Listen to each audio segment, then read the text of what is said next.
may be given the job of trying to deal with Erling Haaland, but he's come over to this near side to try and catch Musa in the early stages down the Norwegian left. Now Mollewolf of Wolves, but his ball forward has been cut out by Nicolas Pepe, the match winner against Curaçao, and it will be a throw-in for Norway on this near side.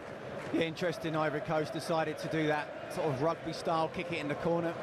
We know that even top clubs like PSG do it as well, so it's just trying to put in a little statement. Listen, we're going to put you on the back foot if we can. And then since then, it's been all Norway on the ball. And Norway coming forward now, but Mollewolf will be beaten to it by Kusunu. Quickly forward towards Pepe, but he's robbed very easily in the end by Berge. And Sander Berge, the Fulham midfielder, leaves it for Ødegaard, who will just try and prompt now from the heart of the Norwegian midfield. 90 seconds played on TalkSport in the round of 32. It's a really big day at the World Cup. France against Sweden coming up live on TalkSport at 10 o'clock. And that's followed live from the Azteca Stadium.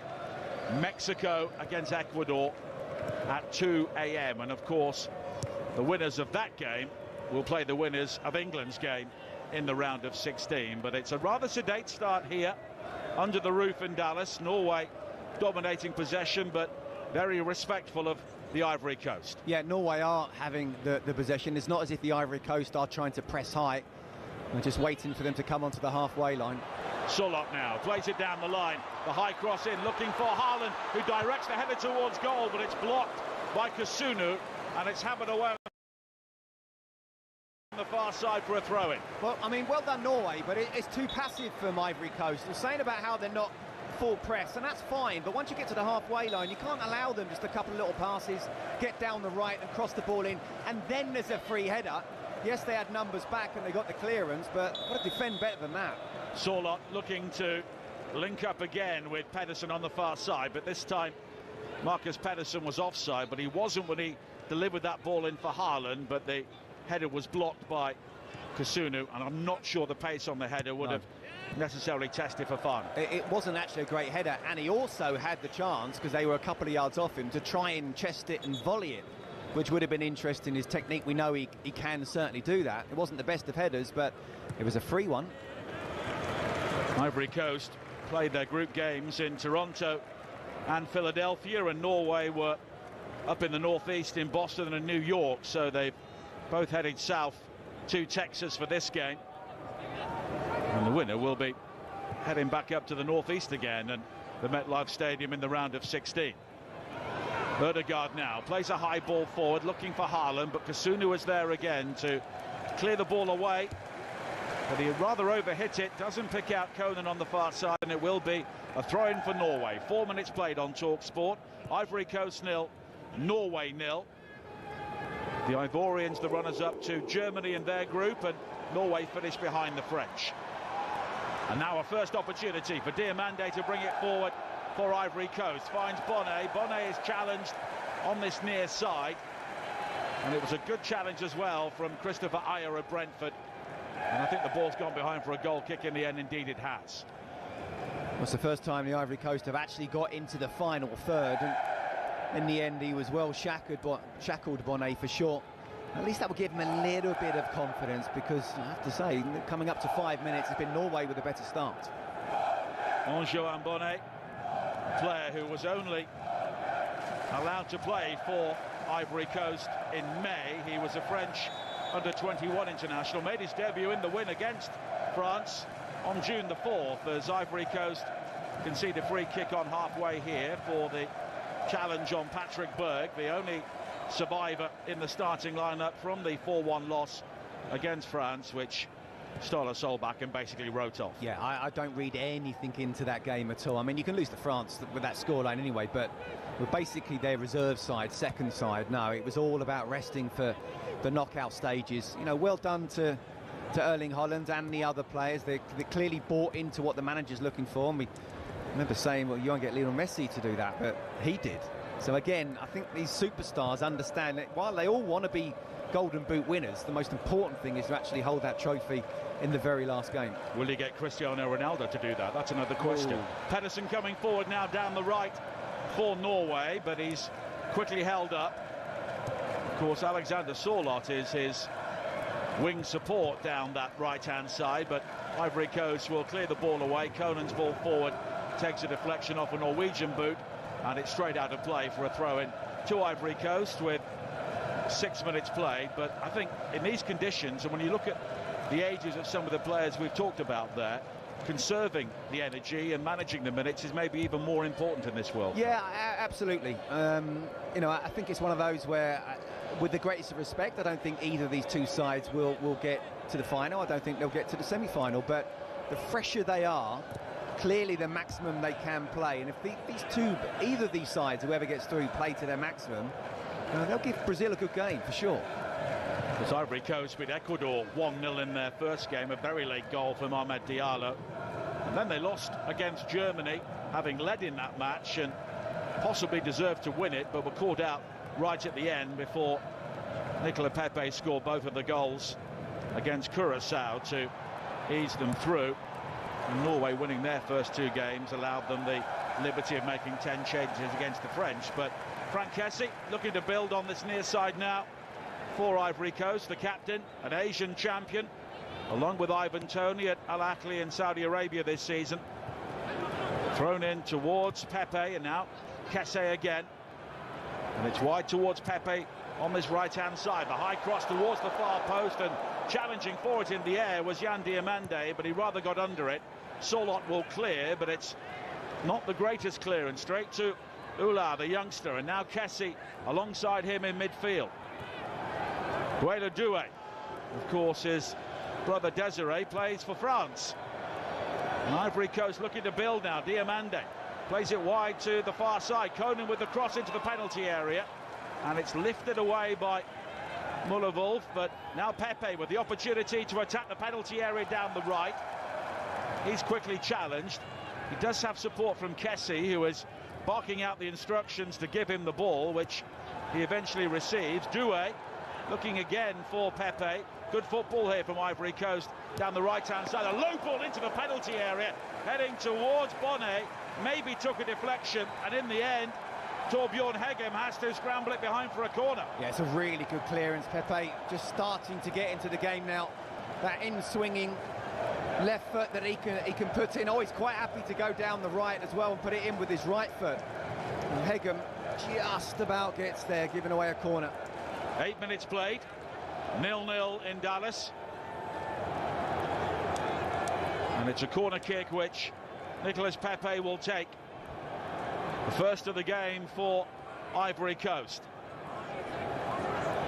And Agbadou and Kasunu offer plenty of height inside that 6-yard area. Pepe's delivery high towards the far post, and Kessie was the player who was rising, but he was challenged by Hegem, and it will drift behind for a goal kick. It's a decent ball to the far post. It's kind of just inside the 6-yard box, but keeper doesn't come out. That's your sign that that is a good ball that's been put in. Again, almost out-muscled each other, really, didn't they? And they were too busy having a little fight between themselves to actually get a proper connection on the ball. But yeah, set pieces when games are tight, we say it all the time, can be very, very important. 18 goals in the 5 games in this stadium so far. Of course, England scored 4 of them in their win against Croatia. Lionel Messi also broke the record for World Cup scoring against Austria. And Australia against Egypt will be the other game at this stage of the World Cup played here. And there'll also be a game in the round of 16 and the semi-finals. A long ball played forward for Norway towards the right, and they've always got the outlet of Sørloth to try and divert the ball in field, which is what he does, but it's won back by Doué for the Ivory Coast. And now Kasunu on this near side, back in field to Nottingham Forest's Ibrahim Sangare. He will try and hold things together and give the platform for Kessie. Now Kessie plays it forward, looking for Bonnet, but it's guided back by Ayer towards Neeland, who takes no chances and hammers the ball downfield. It's Sangare with a back header towards the far side, and it will be gathered by Agbadou. We played 10 minutes here, and it's Ivory Coast 0, Norway 0, and the Ivorians are giving the ball away. Nusa forward towards Ødegaard. Haaland was peeling away to the left, looking to pull the trigger, but it was cut out by Kasunu, and he will clear up towards the halfway line, and Pepe down the right. Pepe was caught late there, and in the end the referee has given the free kick, and that's good officiating by Jesus Valenzuela, because he just looked to see where the advantage came for the Ivorians. None was forthcoming, so they head back and get the free kick. Yeah, it's a lot of physicality in this game already, isn't it? You're trying to, in the battle, the duels, the 1v1, trying to get one over early on your opponent, whether that's I'm quicker than you, I'm stronger than you, I can go past you, or you can't go past me. Really fascinating battle without there being too many attempts at goal. Ulai on the far side for Ivory Coast, and now Sangare. And he's got the outlet of Doué forward again from right back. Pepe coming deep. And they need to ensure that Bonnet doesn't get too isolated. Diomande coming in field to try and offset that. And now Agbadou again. And Ulai, the 20-year-old, seeing plenty of the ball, and he scoops it wide towards the far side. And Conan infield to Diomande, and then Ulai with the ball forward down the channel left-hand side, looking for Bonnet, but it's overhit and straight out of play. It's actually really good defending from Norway without the ball. It wasn't as if they necessarily got tight on the ball, but the two centre-halves are making sure that Bonnet couldn't go anywhere, and as he's looking up to try and play that pass in behind the Norwegian defence, there was no space. So in the end, he's played it in a place where even Bonnet couldn't get anywhere near it. Of course, South Africa have already gone out at this stage to Canada, but Morocco, with that victory yesterday, merited as well on penalties to go through against the Netherlands. Only Tunisia, of the 10 African teams here, didn't qualify for the round of 32, as Sorloth comes forward now, but an excellent challenge from Ulai on the far side, coming in from behind, but won it cleanly.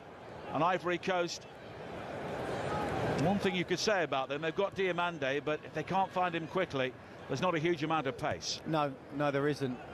But they do work hard, both individually and as a team. Now Bonnet found down the centre, but the ball just trickles away from him. He was under pressure from Maya, and the first touch allows Nederland to gather. And that was a lovely ball into Bonnet as well. And while it was a difficult one to break down, because the two centre-halves clearly are, talking to Perry earlier about the communication of the Ivory Coast two centre-halves, where you can clearly see that the Norwegian two centre-halves have got that as well. So when you can get the ball over one and to the feet of your striker, your striker Bonnet has to bring the ball down. The first touch has to be better. 13 minutes played, 0-0. 10 o'clock kick-off this evening.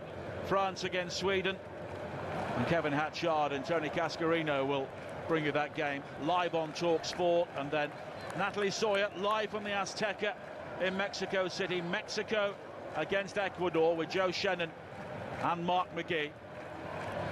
And of course, all day tomorrow on the Talk Sport network, we'll be building up to England against DRC, live from Atlanta. 5 o'clock kickoff with Adrian Durham and the team.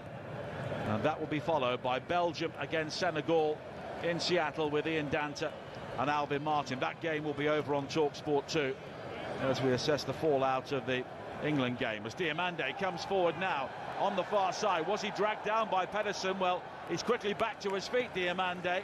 And the challenge is made by Ayer on the far side, and it will be a corner kick. And we're seeing there very quickly the value of Jan Diomande to this Ivorian team. Yeah, absolutely. And Marcus Pedersen has such a crucial role in this game. I mean, Jan Diomande, the top clubs of Europe want him. It might be the question of sometimes, yes, I can deal with it 1v1. Other times, I need help. Or you make sure you sit in front of him and he doesn't receive the ball, because he can hurt good defenders. Corner kick for Ivory Coast once again. Diomande with the in-swinger towards Kesse, but it's headed away by Sorloth towards the halfway line. And now wide on this near side again Ivory Coast will try and build the cross into the area, gathered by Diomande at the far post, but it was bouncing up as he tried to control, and I think it ricocheted off his shoulder and goes behind for a goal kick. Well, 15 minutes gone. We said it is 50-50, and it's exactly what it is in terms of possession, shots off target and on target. We've not had one yet, but with a good start from Norway, Ivory Coast getting back into the game again.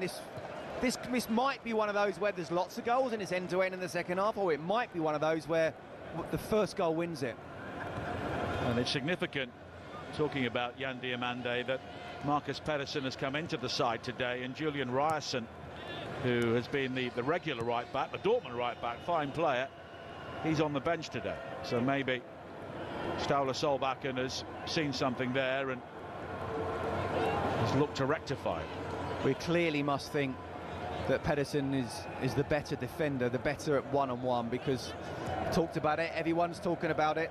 Jan Diomande is an absolute superstar in the making. Only Pau Kabasi of Spain has played more minutes as a teenager in this World Cup so far. Sorloth on the far side, he's robbed by Diomande. Well, Sorloth is significantly larger than him, but he bounced off him. The saying of a good big un beats a good little un is not always true. Diomande very strong as well as very skillful.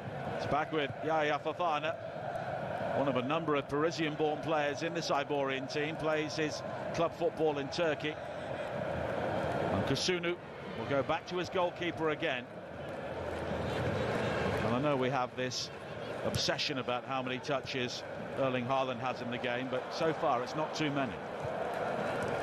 Now Diomande cutting inside again from the left-hand side for Ivory Coast, and plays a good ball wide to the right, where there's space and time here for Pepe to try and attack the penalty area. Further on towards Doué, who was onside. Pepe again works the 1-2 with Kessie deep into the area. Does he run out of room? He does, and it's gone behind for a goal kick, but it was good movement again from Ivory Coast. Yeah, I didn't think that went out, and I don't think Pepe thought it went out, but when he had the ball and Doué made the run, he should have turned, and he didn't. He turned back out away from goal, and it allowed Norway to again set themselves, but also Pepe himself has got to say turn or over and, you know, make him let that ball go. When you play to a fullback in the box, sometimes he does not always aware of what's around him, so when you pass him the ball, it's all very well, you know, fullbacks going inverted or even overlapping. They've got to know what's around them, and it's half an opportunity missed there. We mentioned Erling Haaland. This is his 62nd game of the season for club and country today. In his first appearance of the season, he scored twice against Wolves, and he was marked by Emmanuel Agbadou, who was at the heart of the Ivorian defence today, although he's since moved on to Besiktas. But he won't forget it. No. And maybe neither will Erling Haaland as well. Neeland wide to the far side, and Aya. 18.5 minutes played here on TalkSport, the round of 32 at the 2026 World Cup. It's 0-0. Norway have had more of the ball so far, but what invention there has been has really come from Ivory Coast. Yeah, it's been tight in terms of possession, marginal, that Norway have had a little bit more, but you're absolutely right. The Ivory Coast already, just in the first 20 minutes, just look a little bit more dangerous. Erling Haaland, you say about a few touches, not had many. Now it's played forward towards the edge of the penalty area. Sorloth gathers wide towards Milo Wolf, and he fizzed that ball into the area, but it was blocked at the near post by Doué, and the decision has gone the Ivory Coast way. Well, it's the first time really that Norway have got into the box and got them, well, second time after the header, of course, to Erling Haaland. And I just felt that Sorloth didn't quite play it in the ball where he was able to get that cross in, Milo Wolf, without a good defending, able to get back and get himself in the right place to stop that cross. Erling Haaland nearly getting on the end of it though, but wasn't too much movement for him there. Agbadou plays it forward towards Ulai on the halfway line, and now Conan into the danger man, Diomande, and Sorloth has come back to help out Pedersen, infield to Kessie, and Diomande again, and it's a good ball wide towards the far side of Ulai. Bonnet waits in the centre on the overlap. Conan now into the penalty area, shoots for the near post, and it's just wide. Better options than that. Well, it's actually brilliant play from Conan, the left back, because he could see as they were building up that there could be an overload down the left-hand side. Sorloth is a very honest player, and he's taken one for the team by playing that kind of wide right player, but he's not necessarily a natural defensive player. And again, we talk about communication. Pedersen didn't talk to him to go with that run, and then suddenly, 5 seconds later, 2 little passes, and it's a 2v1 situation. Conan looks like he's going to whip it across. Pedersen goes to try and stop that. He then cuts inside, and once you cut inside, you either try and fizz the ball across the box or you aim for that far post. He shot, and it didn't even reach the near post, so a real wasted opportunity there, but good play from the Ivory Coast. Poor defending from Norway. Ødegaard brings it forward now for Norway over the halfway line, but again he has to check back because there is not a huge amount ahead of him, and Ivory Coast are very well organised defensively here. Now Antonio Nusa of Leipzig. Of course, he plays on the other wing than Jan Diamande at club level. 2 players who helped Leipzig to a very good season in the Bundesliga. Now Ayer again. And Norway at times are having to drop this game to walking pace. Hegem fighting Berg. And it's very difficult for them to find the space to create the opportunities for Erling Haaland here, because Nusa has been closely watched and Sorloth has got to be wary of the threat of Diamande going back the other way. Yeah, it's not that high press, so they're letting them come to the halfway line, and then it's almost a 4-4-2 without the ball, which means that someone's not able, one of the centre-halves, to really push on. They're being stopped, and just good man-to-man marking. Now Nusa challenged by Doué, and the ball spins behind for a Norwegian corner kick here. Their first of the game, with 22 minutes played on TalkSport. 0-0 in Dallas. And Patrick Berg, who had such a good season in the Champions League for Bodo Glimt, he will take the corner kick. Haaland has had 1 touch so far, and that was the header, which was blocked by Kasunu. Berg with the delivery, guided away by Bonny at the near post. Oh, there's confusion there, and was that a foul? It was a foul, and it was a clever break forward by the Ivory.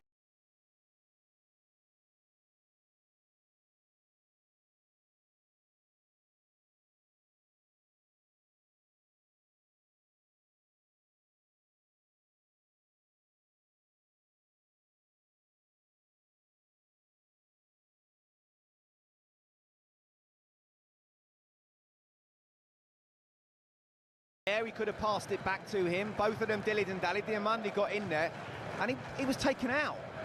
Yeah, I mean, not only is it foul, he should have got a yellow card there. No yellow card shown by Jesus Valenzuela. Well, you know it's the hydration break. An indoor stadium, air-conditioned, and now we have the hydration break. At the midpoint of the first half, Ivory Coast 0, Norway 0, and it's been as tight as many people anticipated, but will Ivory Coast be slightly the happier? Yeah, I think so. They're quite happy. You know, don't be fooled by the possession stats, because Ivory Coast are quite happy to be without the ball. And yeah, come on to us.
It's played forward wide to the far side. You can hear the Viking clap of the Norwegian supporters echoing around the stadium as Kessie comes forward now for Ivory Coast, and Diamande's got some room here to work down the left-hand side.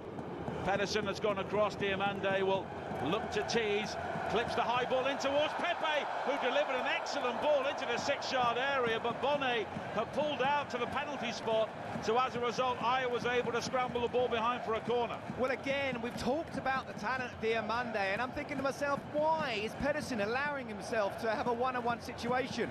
And because he's so worried about him, he's not getting tight. He's allowing the cross to come in, and Nicolas Pepe should do better. It's on his right foot, but he's got the other side of Mollewolf, and it's sort of 6 yards out to the side, yes, but you've got to hit the target there.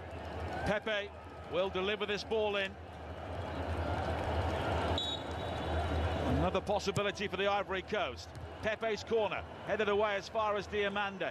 He clips it back out wide to the right, and Pepe again, who stayed onside. High cross towards the far post. They've got a man over again. It's Kessie, but he's beaten by the bounce of the ball, and it spins over his head and up and away for a goal kick. Well, Norway need to sort this out, need to stop the crosses. They didn't. Pedersen didn't stop it, and just Patrick Berg got close there, or he didn't get close and allowed the cross to come in, and there was actually an extra man at the far post. If he'd have read it properly, then he might have been able to bring it down and have a shot on goal. 29 minutes played on TalkSport. 0-0 in Dallas between Ivory Coast and Norway. Brazil await the winners. Nusa coming forward now for Norway, cuts infield from the left-hand side, but plenty of orange shirts around him. But now Ødegaard in a central area, 20 yards out, almost squeezed through towards Berg. Nusa tries to take over, but it's Kessie who brings the ball away, and he quickly transfers it wide to this near side. And Pepe over the halfway line for Ivory Coast. Bonnet is ahead of him. He's got Diamande away on the far side. The high ball is arced towards the far side, and again Pedersen knew that Diamande was somewhere in the vicinity, but wasn't quite sure where, so he heads it behind for a corner. Well, I'll tell you what, both the wingers on either side of Ivory Coast, Diamande and Pepe, know they've got the beating of their fullbacks. Great play from Pepe there. Mollewolf was kind of showing him down the outside, so he said, right, okay, fine, I'll go down the outside. Flipped and flicked a great little ball to the far post, and someone's got to get on the end and read it. And Pepe throwing his hands in the air, thinking exactly the same thing. Diamande's corner into the near post, and Bonnie was challenging, but he was beaten to it by Aya, and it will be another corner kick. Aya just taking a moment here, maybe got a whack on the side of the head, but I think he looks angry at the way his team are trying to defend here, or not defend. Diamande will try again here. Once again, it's the in-swinger towards the near post. Haaland rising to head the ball away. Straight back to Diamande on the left-hand side. Short towards Ulai, works the 1-2, but Nusa briefly wins it back. But here is Pepe now, and he and Diamande, in fact it was Ulai on the far side, rather got in each other's way, and it bobbles behind for a goal kick. But a decent spell of pressure there for Ivory Coast. Yeah, I think from probably 5-6 minutes before the hydration break, and quite often the hydration break in the World Cup has stopped momentum of the team that's been on the top and allowed the other team to get back into it. But I think Ivory Coast have just continued that momentum and perhaps stepped it up even more as well. A couple of great opportunities, some balls in the box. The next stage is right now, can you actually get a shot on target? Because we haven't had one from either side yet. Well, Ivory Coast have really looked troubled so far. They didn't concede a single goal during the qualification. They were matched by Tunisia and England across the entire World Cup qualification. And they're up against the side that scored more goals than anybody else. And Haaland got 16 of them as he nods it down wide to Sorloth on the far side. And now Berge in the centre circle as Norway look to get something cooking here. Wide to Mollewolf. But all they can do is come back inside and go backwards, because Ivory Coast extremely well disciplined, and Kessie is the player who always comes out to engage because he knows he's got Sangare behind him. Yeah, absolutely. Again, and you see it a lot in Europe, in the Champions League, Europa League, teams without the ball, like 4-4-2. I've seen Brazil, they do it under Carlo Ancelotti. It's not an easy thing to break down. Some say it's old school, but no, with that second striker up there, they don't allow the defenders to put the ball where they want to. Noosa clips it wide to the far side, and Sorloth, but he's quickly closed down by Conan, and now Diomande on the counter-attack, streaking forward down the left-hand side. Bonnet ahead of him inside the penalty area, but he shows too much of that to Hegem, and the former West Bromwich Albion defender hooks it behind for another corner kick. Corner number 6 for the Ivory Coast. Well, I mean, it's poor play from Sorloth. He's lost it there. He's tried to get back. Pedersen's looked like he's trying to go around the outside. So Diomande, he's now chasing Diomande. That's not an easy thing to do. Again, as the ball goes into Bonnet, and if it's not Ayer, it's Hegem who is getting tight, but the first touch has to be better.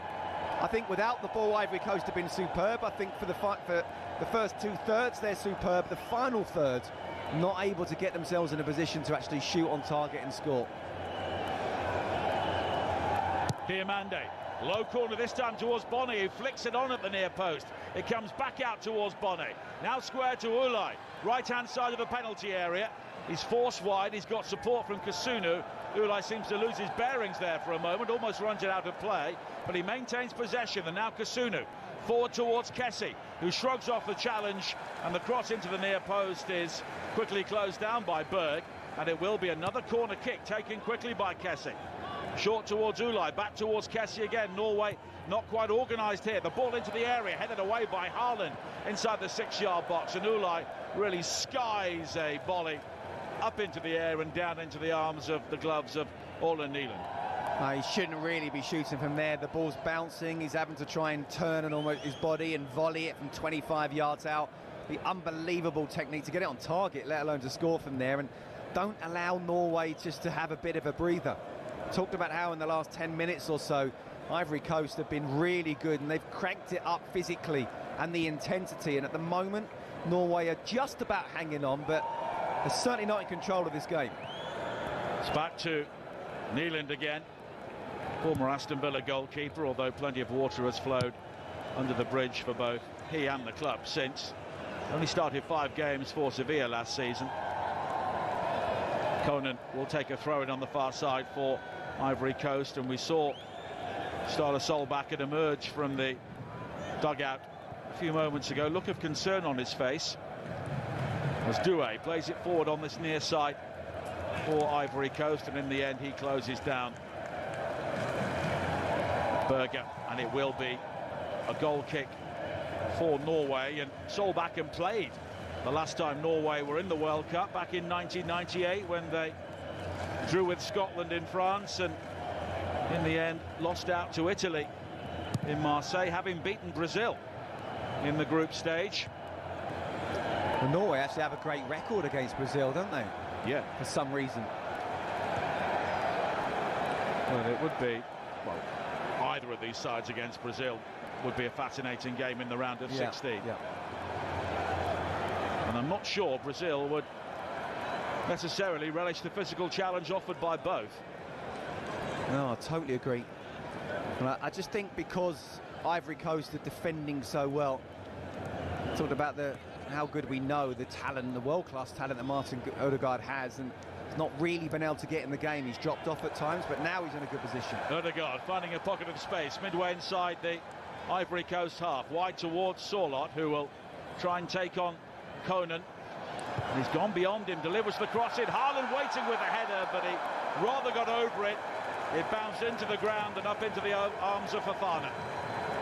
Well, Sorloth does really well there, and I mean, as a left back, I used to love playing against strikers who would play as a right winger, because they can't really do it. They don't know the role. They're not really particularly skillful or overly quick. So Conan shouldn't allow that cross to come in.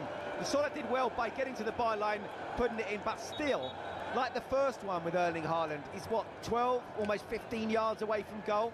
And because it's an outswinger as well, he's having to generate the power as well as the precision. It's not an easy thing to do. No, there was plenty of air in the cross. And really Haaland needed somebody around him to try and nod the ball down too, but you can understand why he went for goal in the circumstances. Ivory Coast work it wide to this near side, and Pepe, this is their first World Cup since 2014. Now Pepe with a long ball forward, looking for Bonnet, challenged by Ayer, but Bonnet will pick the ball up on the edge of the penalty area, and eventually, weight of numbers, Ayer and Hegem clear the ball away, but then Ayer has a right go at Hegem for what happened initially. But a break over the halfway line now for Norway with Berge down the left-hand side. Under pressure, he pokes it infield to Nusa. Nusa's got some pace and some room here. Ødegaard, 25 yards out, onto the left foot, strikes it low, but it's blocked by Ulai, who gives a little fist pump there to celebrate preventing that shot on target. Now, Sorloth again. The former Crystal Palace man on the far side. Ødegaard. Back towards Berge. 7 minutes to play in the first half on TalkSport, 0-0. We'll be back to Jeff and Perry during half-time. Ødegaard forced back towards the halfway line by Sangare. Now he's managed to thread the pass through to Berge, who got forward. He ushers Moller-Wolf to try and overlap with Nusa down the left-hand side, and now Nusa will play it back towards Berge. And here is Ødegaard again in the central area, looking for movement. Wide towards Musa down the left-hand side. Nusa comes in field, goes for the counter! Brilliant goal! Antonio Nusa for Norway. And such a tight game is broken open by a moment of genius from the Leipzig winger. Seemed to be so little on, but he created the room and then executed a perfect curling shot. Yahya Fofana have no chance at all. And with 6 minutes to play in the first half, it's Ivory Coast 0, Norway 1. Well, that is what he's capable of. We're all talking about Jan Diamande, but it's his club teammate who's showing exactly on the left-hand side what he can do. Mentioned about Martin Ødegaard not really getting into the game, and I think at the hydration break, he was always dropping off and being far too deep. I think his manager told him in that break, get further forward, even if you have fewer touches. All he did was a simple ball out wide, but because he was able to do that and reasonably early, it gave Musa the chance to run at his fullback, show a great bit of skill, cut inside, and that is a wonder shot that no keeper is stopping. I have to say, great bit of play from him, out of nothing and against the run of play, but that's the difference that these star players can make. And Norway lead with 5 minutes to play in the first half, and Kusunu overhits the crossfield ball there, looking for Agbadou, and it's straight out of play for a throw-in to Norway, and Ivory Coast need to just regroup here and ensure it doesn't get worse before half-time. Norway, a side who had won 12 successive competitive games before that loss against the French, with what was basically a second team as far as this squad is concerned. And Nusa scoring his 9th goal in his 28th appearance for Norway. Scored in both of the emphatic victories against Italy in the qualifiers, and now comes up with one when it really matters, as Pedersen looks to go beyond Agbadou on the far side. And Norway really buzzing at the moment. Ødegaard's cross in, high to the far post, Sorloth knocks it down, Haaland is there, and he's unable to get the shot on target, and it's bundled behind for a corner. And that's the sort of link-up between Sorloth and Haaland that Norway are looking for. But Haaland was denied there by some excellent defending inside the 6-yard area from Agbadou. Do you know what? That is absolutely brilliant defending. And I think in the end it's Sangare has just got across as Erling Haaland's free. I mean, he didn't get a good strike on it. He shouldn't have allowed him to make the block. There's a massive few minutes for Ivory Coast. They cannot afford to concede a second goal. First time they've trailed at this World Cup. Berge with the corner, high into the penalty area, glanced on towards the far post by Sorloth, and there were two Norwegian players waiting, and neither could apply the finish. Well, do you know what? It's a wonderful in-swing and ball in. Keeper can't get there. Sorloth's running. He just gets the nod down, and there's two Norwegian players, one of them being that man Erling Haaland, that will be kicking himself. He somehow missed that one. I mean, I'm not going to have a go at him, but how can he not read that? Because that's what he is all about. The ball in, little flick on, be there at the far post and it would have been a simple tap-in, but in the end, it's just gone in between the Norwegian players and the post, and Ivory Coast breathe again. 2.5 minutes of normal time to play. We'll have some added time for the hydration break as Ivory Coast just bang it long downfield all the way through to Haaland. Do you know what? The question Jeff asked me about, you know, African nations, and you can talk about Ivory Coast. They should have beaten Germany, and it was that kind of that wily know-how, game management of finding a way that Germany had. Ivory Coast were the better side, and here now they've been the better side. They've conceded that early goal, and I won't say their head's gone, but they're losing the ball a lot. They've got to just compose themselves. Well, Norway have given the ball away here. Bonnet looking to break forward. Diamande may get in on the edge of the penalty area, but it was an excellent challenge from Aya to deny him. But here is Ulai. Kesse plays it wide towards Conan. Conan breaks into the penalty area on the left-hand side, fires in the cross, which is deflected behind, and it will be a corner, and it was Norway's turn to give the ball away there, and it nearly cost them. Yeah, and Conan did well. You can see he's a really good left back, you know, he's decent one-to-one in the defending, but loves to get forward as well. He got forward in that situation. Again, good defending from Norway, though. Again, it's a massive opportunity for Ivory Coast just on half-time. Diamande will swing the corner in towards that far post. Haaland will fist the ball clear, way outside the penalty area. All the way back out wide towards Conan, who transfers it to Diamande again on the left, quickly into the penalty area for Kesse. Kesse will try and loft it in under pressure from Haaland, and both sets of players claim the decision. And in the end, a corner kick has been given, I think. Well, Pepe has come across to take this. Of course, they will just give it a check, and Pepe will deliver the corner kick.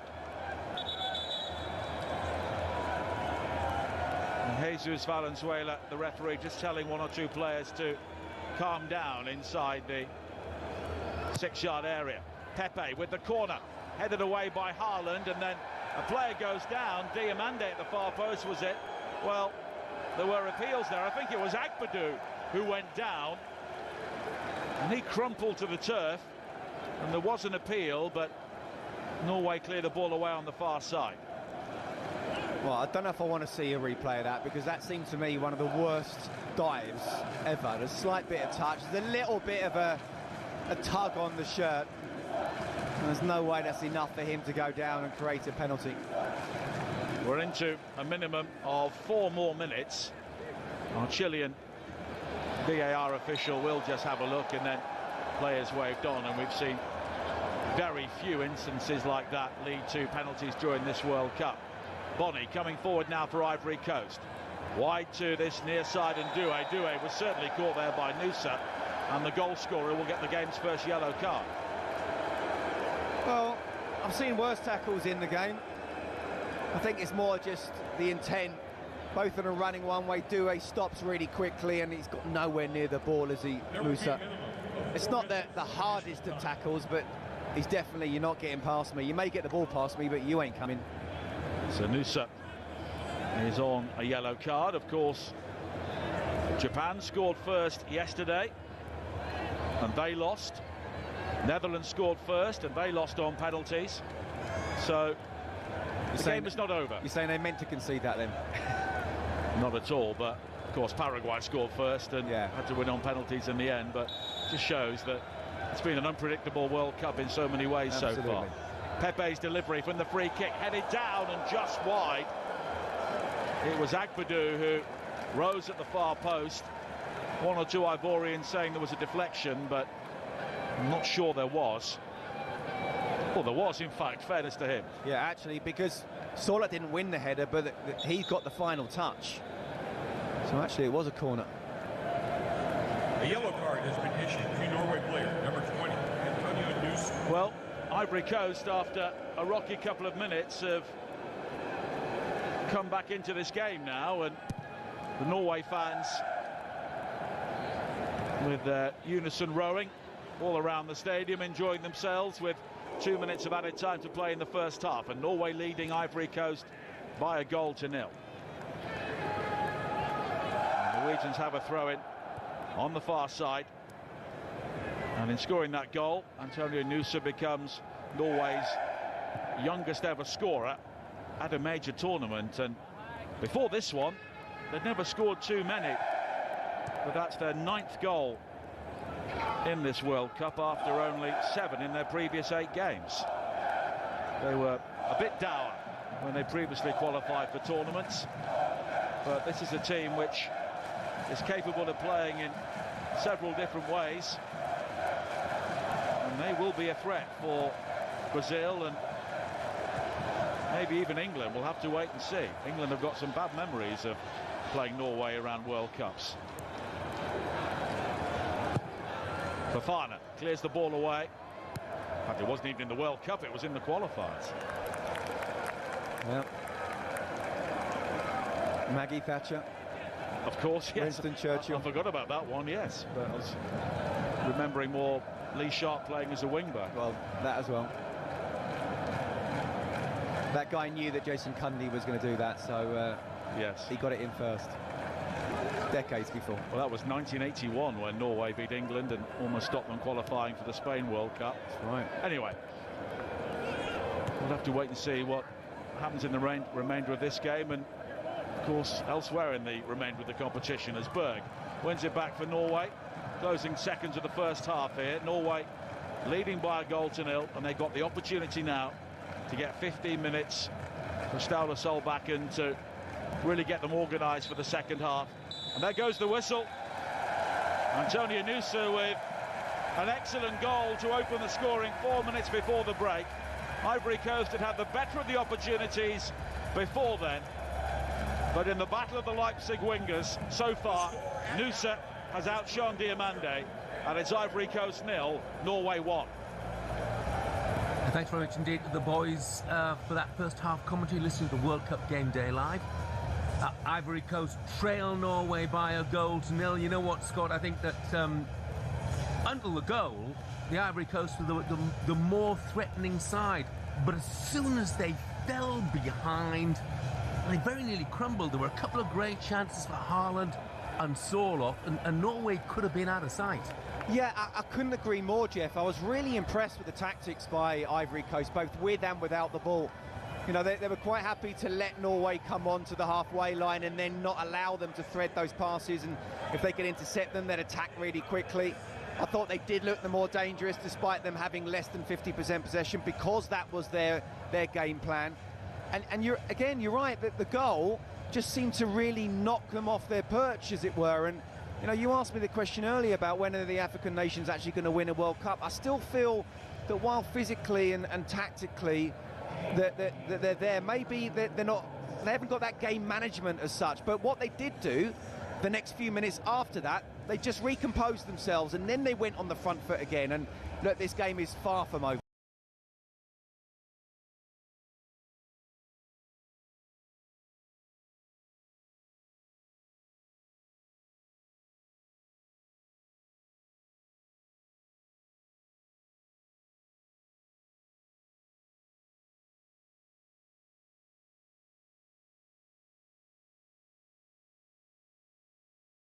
To create space, so instead of now with Nusa, instead of the fullback defending, he's got Pepe defending, who doesn't really like defending that much, and then a little bit of magic opens his body up, and it's a wonderful finish. But Wolf does so well here to create the space for him, and then Nusa comes inside and the keeper has no chance. It's a wonderful goal, and now Norway have the upper hands in this game. They call him the Norwegian Neymar, Antonio Nusa. Not the Leipzig winger we thought we might be talking about, but they love this in Oslo. This is the Ullevål Stadium, you'll see in a second, which is absolutely packed with the Norwegian fans who couldn't make it out to the US. And they celebrated this one as if they'd already made it through to the round of 16. There's a long way to go, but they are loving it. A beautiful midsummer's night there in Oslo, and we won't get dark tonight. Where your kind of place? Yeah, well, I've said in the last few games I want to make it out to one of these like fanfares, and that's been number one up to now. Well, if they go through, we'll see what we can do. I'm sure we can get a camera crew to follow you. And Ivory Coast did have their chances, and they did have, I was going to say the lion's share, maybe the elephant share of the attacking play in the early 2/3 of that half. Yeah, and I think we spoke about the wingers and how important they are to Ivory Coast, and this again was really good wing play. Diamonde really holding up the ball, and that's Corda, the left back, overlap. It was great time to the pass. He cuts in on his right foot and has a shot, and was really unlucky. It's not maybe made the keeper work. I think it was a little bit disappointing in terms of his runners in the box. And again, I think all we spoke about that first half is Diamonde and Pepe, how important they are to Ivory Coast. And Diamonde doing what he's done all tournament, cutting inside, but also Pepe, you see his movement, one for the defender, one for himself, and getting in the back post. I think he'd be really disappointed with that. I think he needs to try and hit it more into the ground. Of course, it's on his weak foot, but I think it was 2 fantastic chances for Ivory Coast. Just to add on what Steph said there, I'm disappointed at the striker that he never even gambled to try and get his nose ahead in between the 2 centre backs, because it was coming from across from Diamande to the other winger, and the striker just stands in the middle without a movement. Well, we'll see one shortly with Erling Haaland. Yes, exactly. But let's have a little look a bit more at the Ivory Coast, though, and their right-hand side, and Pepe in particular, who was getting them forwards. Yeah, when we spoke about Ivory Coast is not taking their chances, but having the upper hand of the game, Due and Pepe, they had so much joy the whole game, having that nice intricate passes between the two. Due was underlapping, and then he allows Nicolas Pepe to stay wide, and then he stays wide, Nicolas Pepe go inside. So that combination worked really well for them, and they created so many chances. But unfortunately, when you get so many opportunities and you don't stick one away, and then you find yourself just being sucker punched towards the end, and you're trailing. But when you look, it was almost all Ivory Coast. Nicolas Pepe again, on the outside, nice little body swerve, sending the Norwegian to the tuck shop, and then puts in a fantastic ball. But just a little bit too much pace for Kessie and Bonnie to. You remember Pepe was £72 million signing for Arsenal back in 2019. Didn't work for him there under Unai Emery. Yeah, the Premier League ain't no.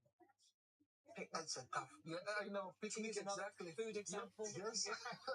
No, it is a tough place, and especially for him when you come with such a big price tag, and you have to deliver straight off. Otherwise, but he's doing well at Villarreal, and I was nominated for the La Liga Team of the Season. He's obviously out to impress this month. I've not just got the end product just yet. Neither has Erling Haaland, actually, and was a bit quiet early on. Was that credit to Ivory Coast? Or? Yeah, it was. I think Ivory Coast had the best of the first half, but he's always a threat, and you can't keep giving these opportunities or half opportunities. Here he makes a really good run, creates some space, and if the pass is a little bit better, he gets a good chance at goal. And then again here, nothing special in what he's doing, just staying in the middle of the goal. But then he pulls to the back post again.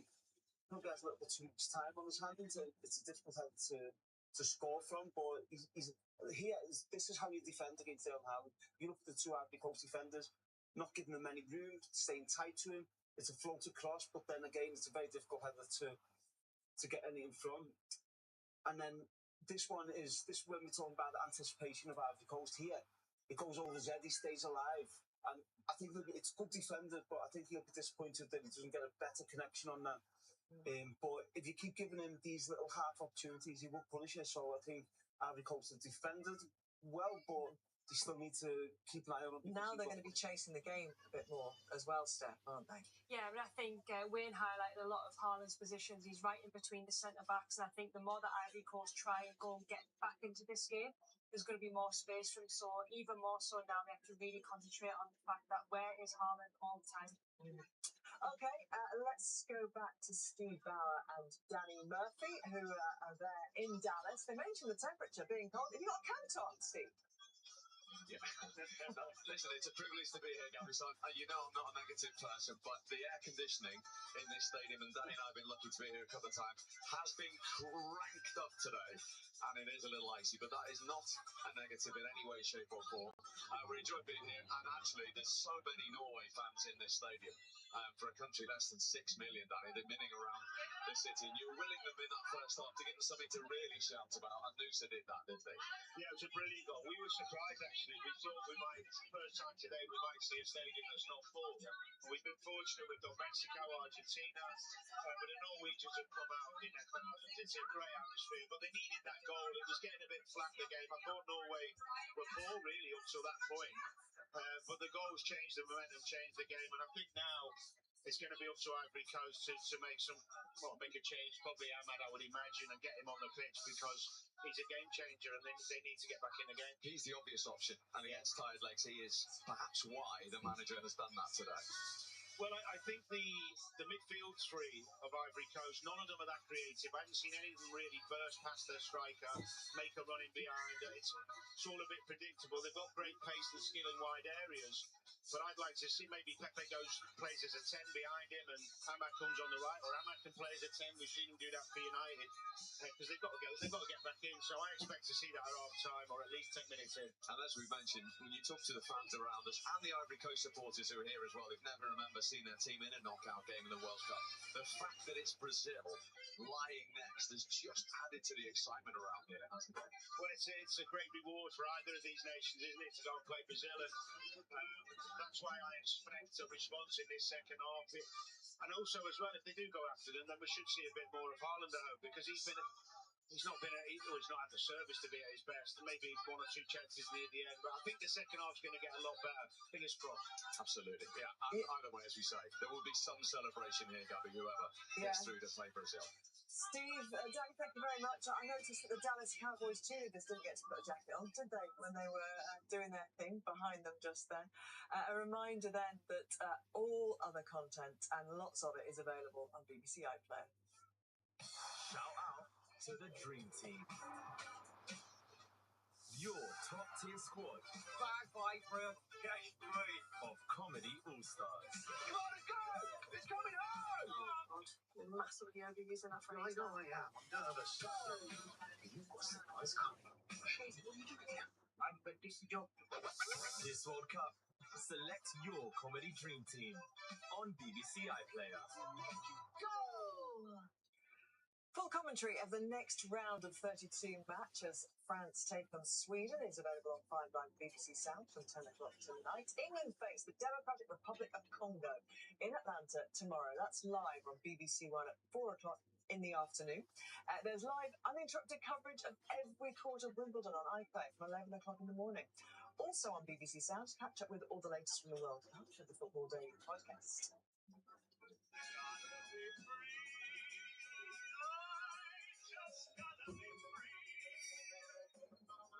This is just the beginning. The beginning of what? For you? Nightmare. The new series of This City Is Ours, coming this autumn on BBC iPlayer.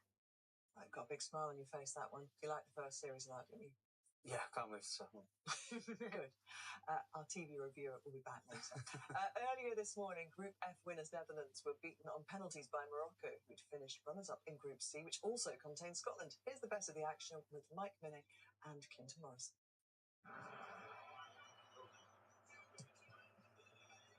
Netherlands in those vibrant orange kits have flicked a header off on the halfway line. Somerville has Gakpo with it. Somerville goes down. Gakpo bounces. Oh, that's a goal that means the whole world to Cody Gakpo. And the whole team rushes to Cody Gakpo. Here comes Mazraoui inside left channel. Out towards the far side touchline. Cross comes in early. The header's flicked on and in. And it's a Diop's golden goal that gets Morocco level. And their bench explodes onto the pitch. Huge goal for Morocco. As we enter added time. From penalties we will decide. Netherlands or Morocco into the last 16. Koopmeiners with a run-up and tucks it into the bottom right-hand corner. El Ainoui, right footed. Oh, it's hit the bar and goes over. It is advantage Netherlands. Kleiber He'll be hit right-footed with his pink boots, and he hits the post. The advantage wiped out almost immediately. As Rahimi runs up and saved by Van Bruggen, but his legs taking it. Oh, would you believe that? Van Veghorst is next. Feet shoulder width apart, a big puff in the chest. Van Veghorst, right-footed, scores, solid penalty. Talby, the number 7, right-footed, sends it to the right-hand side of the goal. Timber, little shrug of the shoulders, short runner, right-footed, swats it wide of the left-hand post. Ashraf Hakimi to give Morocco the advantage, and he hits the post. Somerville, it's saved. Netherlands miss again.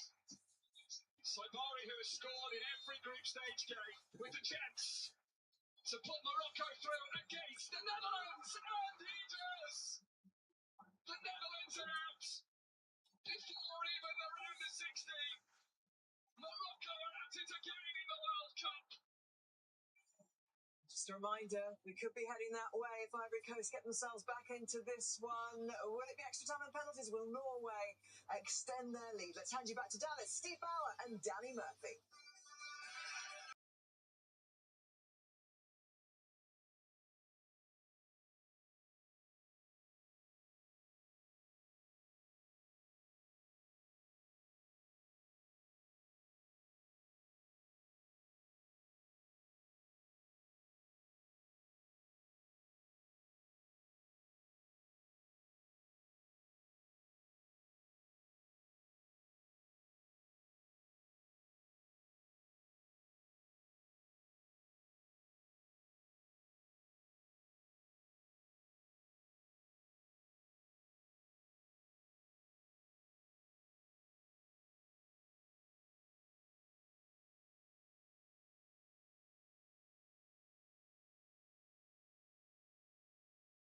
Norway would believe now that the game's not won at 1-0, clearly, but maybe they've seen what the Ivory Coast have to offer.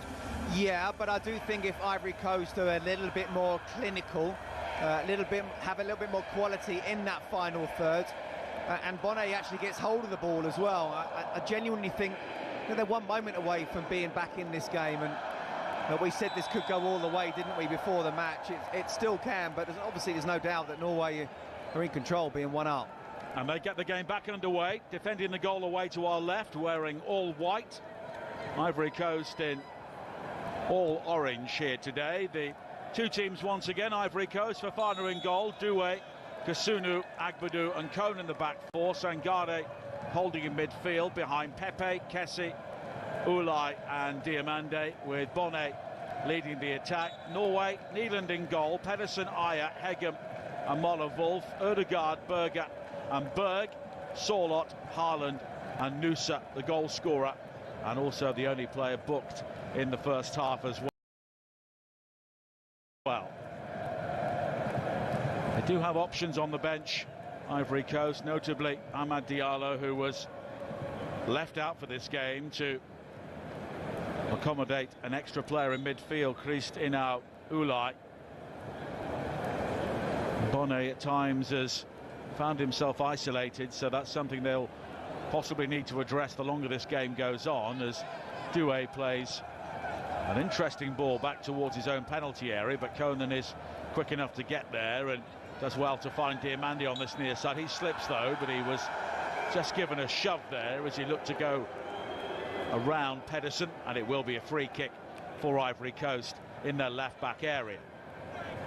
Sangare will go all the way back to Kasunu, wide to Pepe on the far side. Now Doué in towards Bonnet on the halfway line, under pressure from Hegem, and in the end Bonnet has given the ball away to Haaland, and it was almost an opportunity there for Berg to break forward from midfield, but Ivory Coast will clear, and now Pedersen will lay it back towards Nieland. He's closed down by Diamande, and that clearance wasn't too far away from striking the Ivorian winger, and in the end it's a piece of untidy play and it's out of play on this near side for a Norway throw-in. Yeah, just got to be careful, Norway, haven't they? You know, they are in the lead. They are to a point in control, but we do feel that Ivory Coast, well, Norway struggled with them at times. So as long as they keep up that intensity, the same tactics as well, Ivory Coast very much in this game. Norway cannot afford to make a silly mistake like that and concede and go 1-1. Now Kasunu. Wide to this near side, and Agbadou, the former Wolves defender, he's got support from Conan. But Agbadou again will have to go all the way back to Kasunu. Nearly 3 minutes played in the second half. World Cup Game Day Live on TalkSport. Ivory Coast 0, Norway 1. Antonio Nusa with the only goal so far. And it's Norway's turn to just bottle up all the opportunities, as Ivory Coast were doing for much of the first half. Yeah, and that's the thing that sort of first goal does for you. It doesn't mean, as we've seen already in the World Cup knockout matches, you score the first goal, you're going to go on and win it. But it does mean you can control the tempo of the game to how you want to. And Norway just sitting back in the way that Ivory Coast did in the first half. Diomande wide towards Conan now, crossing from the left-hand side. Bonny was the only target. It's beyond him, but gathered now by Pepe. He can step into the penalty area, goes on the outside, then comes back. May need some support, has it from Doué. The cross into the near post, and it was spilled by Haaland. He did well to get a touch on it in the end, and it comes out towards Conan on this near side. Now Diomande threads it low into the penalty area, and it was Pepe looking to win it back, but he was closed down by Berge, and it's gone behind for a corner. Do you know what? That's actually really good play down the right-hand side by Ivory Coast. As Nicolas Pepe gets the ball, goes one way and the other, but then draws two players over, so that means that Doué's free. And he whips the ball. We're thinking he's going to dink it to the far post, but he whips it across the face of the 6-yard box. And again, someone's just got to read that and gamble. And in the end, it would have been a simple direct the ball on goal, and Neelan would have had no chance. Diomande will take the corner kick. Jesus Valenzuela, the referee, is having extended words with a group of players inside the penalty area. Now comes across to this near side and tells Diomande to move the ball to make sure it's back in the quadrant. Diomande does that in exaggerated fashion. Now the corner played into that near post, and after all of that, it's nodded away at the near post by Sorloth. Hammered up in the air by Conan towards the edge of the penalty area. Agbadou was challenging, but Norway will clear it. It's all the way downfield to Fofana, the Ivorian goalkeeper, who had very little to do in the first half, beaten by an excellent goal. And now Ulai again, and there's an overload for Ivory Coast if they can work this down the right-hand side. Doué and Pepe. Doué brings it down. The cross into the area is flicked on by Kessie, looking for Bonnet. Kessie unable to control under pressure from Odegaard inside the area. Sorloth will play the ball away, but in the end, the player's been brought back to the Norwegian penalty area, and Frank Kessie's been penalised for handball. Well, that was a nice little touch from Doué. Very extravagant. Not really one you need to be doing when you're 1-0 down. But they've tried to be on the front foot. Again, Norway being very clever about this as well, making themselves difficult to break down in the way that Ivory Coast did in the first 20-30 minutes themselves. Both these sides looking to win their first knockout game at a World Cup, of course. Norway played in the round of 16 in 1998, but that was straight after the group stage, as Christopher Ayer heads across to this near side to clear the ball away, and it's fielded by a man in a Mexican shirt and a Viking helmet. Ulai with the cross into the penalty area. Again, it's headed away by Hegem. But there's a challenge on this near side on Sorloth from Ulai, and it will be a throw-in for Ivory Coast, who had much of the ball since half-time. Conan now down the left-hand side. He's away from Sorloth, left him standing, whips in the cross, headed away at the far post by Berge. Now brought down by Sangare, who controls and hits it from 25 yards out. And if it was American football, he would have got the extra point comfortably. Yeah. And do you know what? Again, good play from the Ivory Coast left back Conan, just getting down the left-hand side, getting past Sorloth. I talked about how Sorloth shouldn't really be getting past him in terms of the one-on-one, but actually he can take him the other way and try and take him on defensively, which he got past him. It was a good cross. And Patrick Berge just positioned himself in the right place, but then again, the ball comes out, you're 25 yards out, just keep it in there instead of having a shot that ends up being an extra point. Ståle Solbakken is deep in conversation with his backroom team on the edge of the technical area. Emmers Faye, the Ivorian coach, I wonder if he's pondering one or two options here. He took over in very difficult circumstances midway through the AFCON 3 years ago after Ivory Coast had lost 4-0 to Equatorial Guinea, and they squeezed through as one of the best third-place teams and then winning the competition. Lost to Egypt in the quarter-finals this year. Unbelievable that, isn't it? I wonder how many people, when they went 4-0 down in that first game, actually thought, yeah, do you know what? I think they'll win this. Yeah, included the coaches, the problem. Of course, Tunisia tried something similar in this World Cup, but it didn't work. Now Pedersen, under pressure from Diomande on this near side, plays it forward, looking for Sorloth. And now that's loose from the Ivory Coast. Agbadou's clearance is straight to Ødegaard. He breaks forward now. He's got Nusa to his left-hand side. Nusa plays it on. The high cross in there was beyond both Haaland and Sorloth. And it's gathered by the goalkeeper Fofana. Yeah, I just thought Ødegaard could have played it a little bit earlier, but because he wasn't sure about the pass, he carried on running. And Ivory Coast got a few players back. He still passed to his teammate, and it was a good overlapping run from Wolfer, but because they just were literally about a couple of seconds behind where they should have been, he's trying to dink it to the far post, and both Sorloth and Erling Haaland have gone to the near post. Missed opportunity. Pepe on the far side. Infield again to Kesse. And the more experienced players in this Ivorian team maybe need to take centre stage here. There's been plenty of talk about the youngsters, but they need to drag themselves back into this game. Azulay plays it wide to Pepe, who's now 31 years of age, looking to take on the fullback, and the cross into the area is blocked. It comes back out to Pepe, and it's a great save by Haaland to deny him at the near post. Now Doué, he's lost out to Nusa, and that's the first time in the game that the Ivory Coast have really opened Norway up. Yeah, and it's a really good save. I mean, it's one perhaps he should be making because the angle's so tight. But Ivory Coast will certainly take a lot of confidence that they've been able to create an opportunity, get a shot on goal. And Haaland just getting across and making sure it didn't actually become a goal. And it was Hegem who deflected the ball into the path of Pepe. But Haaland smartly across at the near post. Now Haaland on the left-hand side, infield to Ødegaard. Sorloth to his right. It's scooped back in field. Appeals for handball against Agbadou, but nothing given, and Sangare will bring it clear here for Ivory Coast. And the referee's taking no nonsense from either side. No, and we've seen that, haven't we, really throughout the whole World Cup. But I think as this game goes on, I think it's going to get stretched, become very open. Ivory Coast will try and attack. Norway, without the ball, they're quite happy to drop off, but with the ball, they're quite happy to try and exploit the space that Ivory Coast have left. So I can imagine this game really opening up and having a bit of an end-to-end feel to it. Now Pepe on the far side, the Ivorian right. Pierluigi Collina, FIFA's head of refereeing, is among those watching here today, so no pressure on Jesus Valenzuela. Now Ulai plays it wide to this near side, and Conan. Diomande is inside. Conan with the delivery into the near post.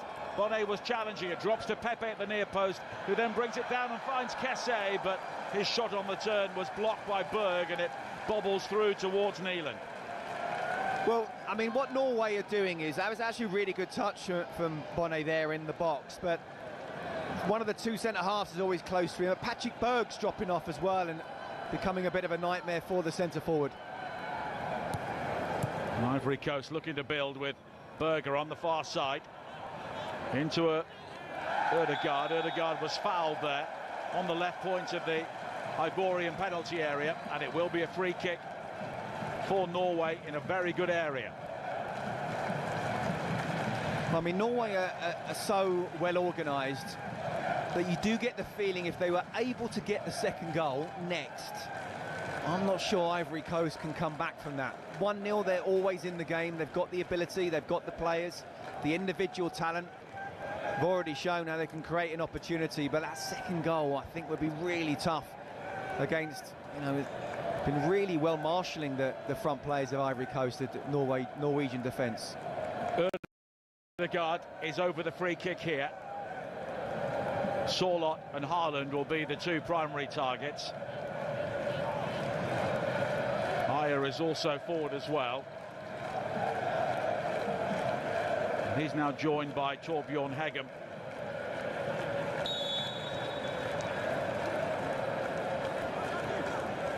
And it's going to be flighted in by Ødegaard towards that 6-yard area. Sorloth challenging, and it nearly bounced into the path of Berge, but it was gathered by Fofana. And he quickly bowls out to find Kessie. Ulai. And now Kessie again down the right-hand side. Pepe is already deep inside the Norwegian half, but it's wide towards Conan. Plenty of room for him down the left now. He will try and break towards the penalty area. Berge has come back with him, and Berge makes the challenge at the expense of an Ivorian corner. Yeah, again, it's really important from a defensive point of view. Patrick Berge just trying to mop up any problems, but still not sure how that didn't go in.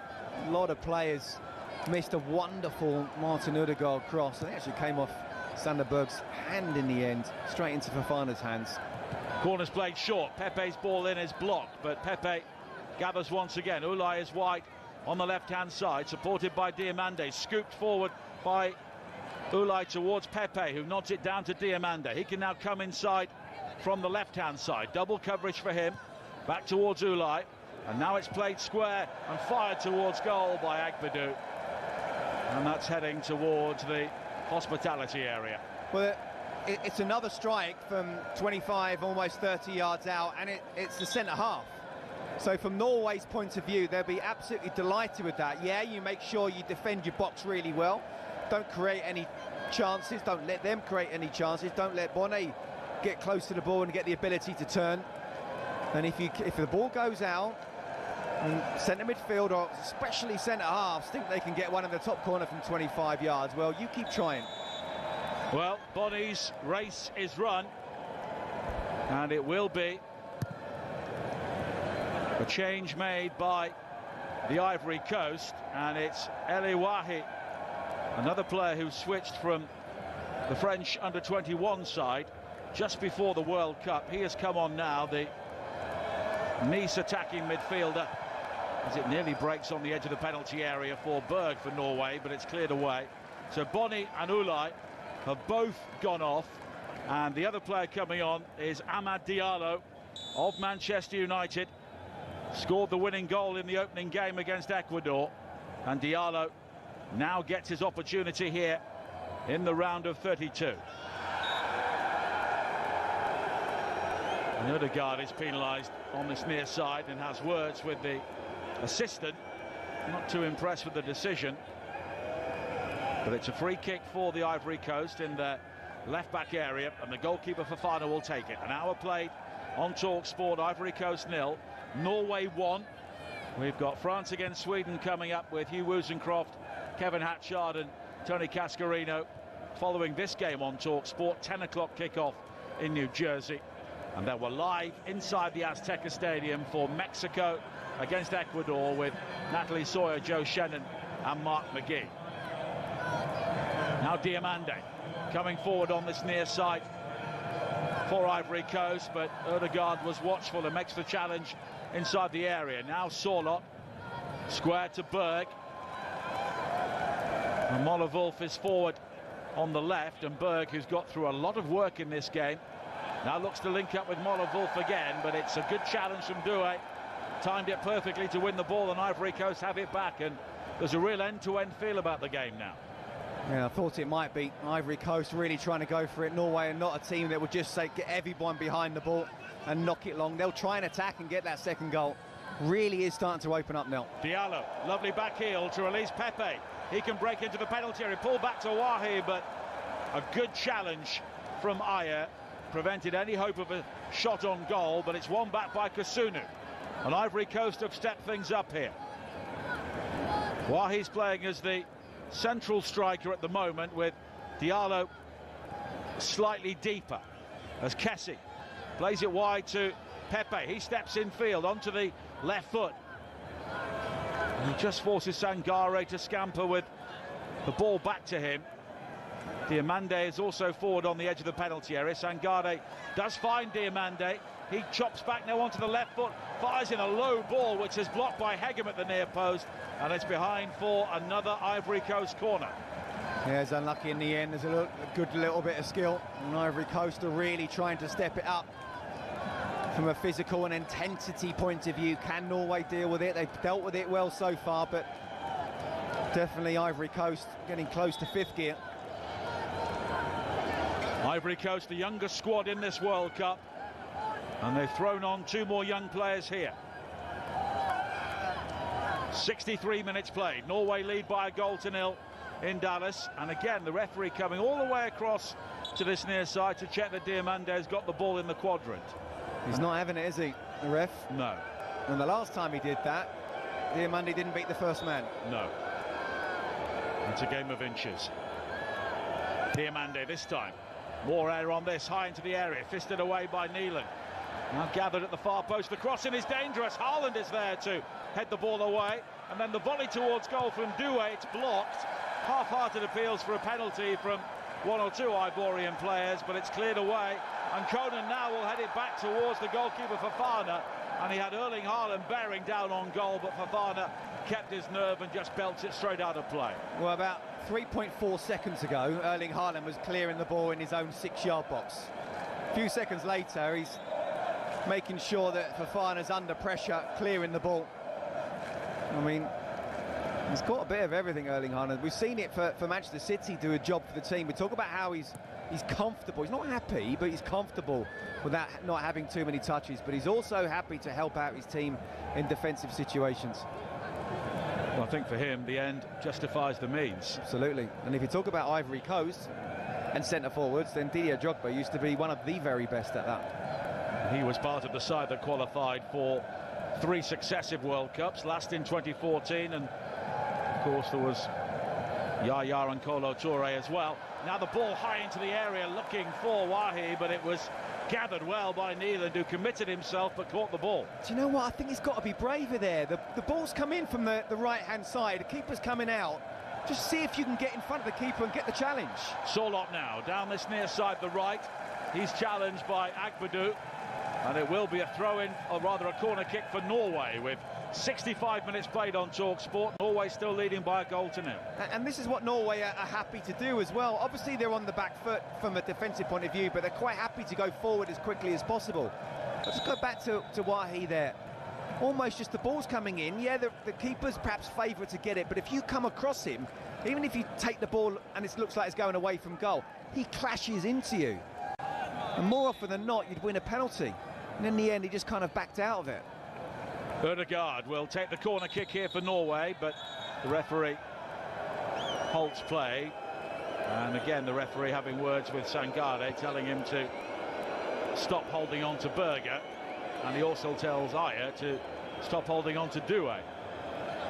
Well, both the Ivory Coast defenders have got both their arms across the attackers. It's all very well having one arm there, but having both where you're almost hugging them, that's a foul, it's a penalty. Ødegaard with the delivery, and it's flicked on and then fired towards goal by Hegem and somehow blocked on the line. Another escape for Ivory Coast. Kessie now lofts it forward at the other end, looking for the pace of Diallo, but it's cleared away on this near side, and it will be a throw-in for Ivory Coast, and they were almost out of the World Cup there. Well, that is ridiculous.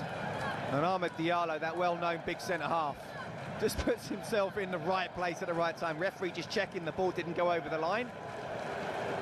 I'll tell you what, he may be forward-thinking, but it was certainly defensive-minded there and got himself in the right position. Again, I'll talk about how important that second goal is. That was 2-0 if he wasn't there. Ivory Coast, though,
and there are 2 changes. Oscar Bob, formerly of Manchester City, will come on to replace the goal scorer Antonio Nusa, and Alex Ander Sorlot also makes way for the Benfica player Andreas Skelvedorf. Yeah, looks like Oscar Bob, yeah, not surprising. He'll come on for Sorlot on that right-hand side. Well, just adding a little bit of ability to go forward on the counter-attack. There's no doubt about it. Ivory Coast have stepped it up, giving absolutely everything, but Norway do look dangerous on the break, and I think they'll look even more dangerous now. Diamande coming forward. Bob, of course, joining his Fulham teammate Sander Berge on the Norway pitch now, as it's threaded forward towards Conan for Ivory Coast. He hits a shot inside the area that strikes Aya, and Aya really felt that, but he got in the way and did his job. And now Bob on this near side. Looked a real talent at Manchester City, but injuries played their part, and of course at that club things can quickly move on as well. But he's part of this Norway team and comes on to win his 24th cap here today. Yeah, I don't think his Fulham career's really got going, but I agree with you. I think he's a really good player. I think he's incredibly skillful, and on his day, almost unplayable. He just needs to find, well, first of all, fitness, and secondly, consistency. 18 minutes to play. Ivory Coast 0, Norway 1 here on TalkSport. As Frank Kessie of Al Ahly brings it forward here for Ivory Coast, in towards Diallo, but he's given the ball away. It's played forward by Berge, into Berg, and all the way back to the Norway penalty area. Royan Neeland, good ball forward from him though to find Pedersen, and Pedersen though is beaten to it by the pace of Diamande, who gave him a couple of yards and still went past him. Yeah, no, when you hear someone breathing down your neck and you know he's quicker than you, then lay the ball off or protect the ball. Diallo coming forward now for Ivory Coast, wide to Doué. And Diallo again scored his 7th international goal for Ivory Coast in the opening game. And they really ground that out against Ecuador, but looks a much better result now than it did at the time. Sangare wide towards the far side, and Diallo has got Doué on the outside, looks to work the 1-2 with Pepe. Diallo deep into the penalty area, still going. Oh, what a goal! Ahmed Diallo with a goal for the ages for the Ivory Coast. That's a World Cup moment they will never forget. The Manchester United youngster weaved his way into the penalty area. Norway simply couldn't live with him. And right at the end of a slalom-like dribble, he found the finish to hammer it low beyond Neeland. And it's Ivory Coast 1, Norway 1, and Ahmed Diallo with a moment he'll never forget. Well, in this World Cup match, we have now seen 2 goals that will stand the test of time. It was a brilliant goal by Antonio Nusa. This one, I would argue, was even better. Coming in from the right, a little 1-2, close control, on his left foot, no one able to get close to him. He goes past one, he jinks inside the other, and then he shoots really quickly, so he doesn't allow a third defender to make the block. There's a little bit of a bobble into the goal. That keeper's got no chance in the end. And do you know what? We said Ivory Coast will step it up. We said this could get end to end. It's been doing exactly that. 2 brilliant goals today.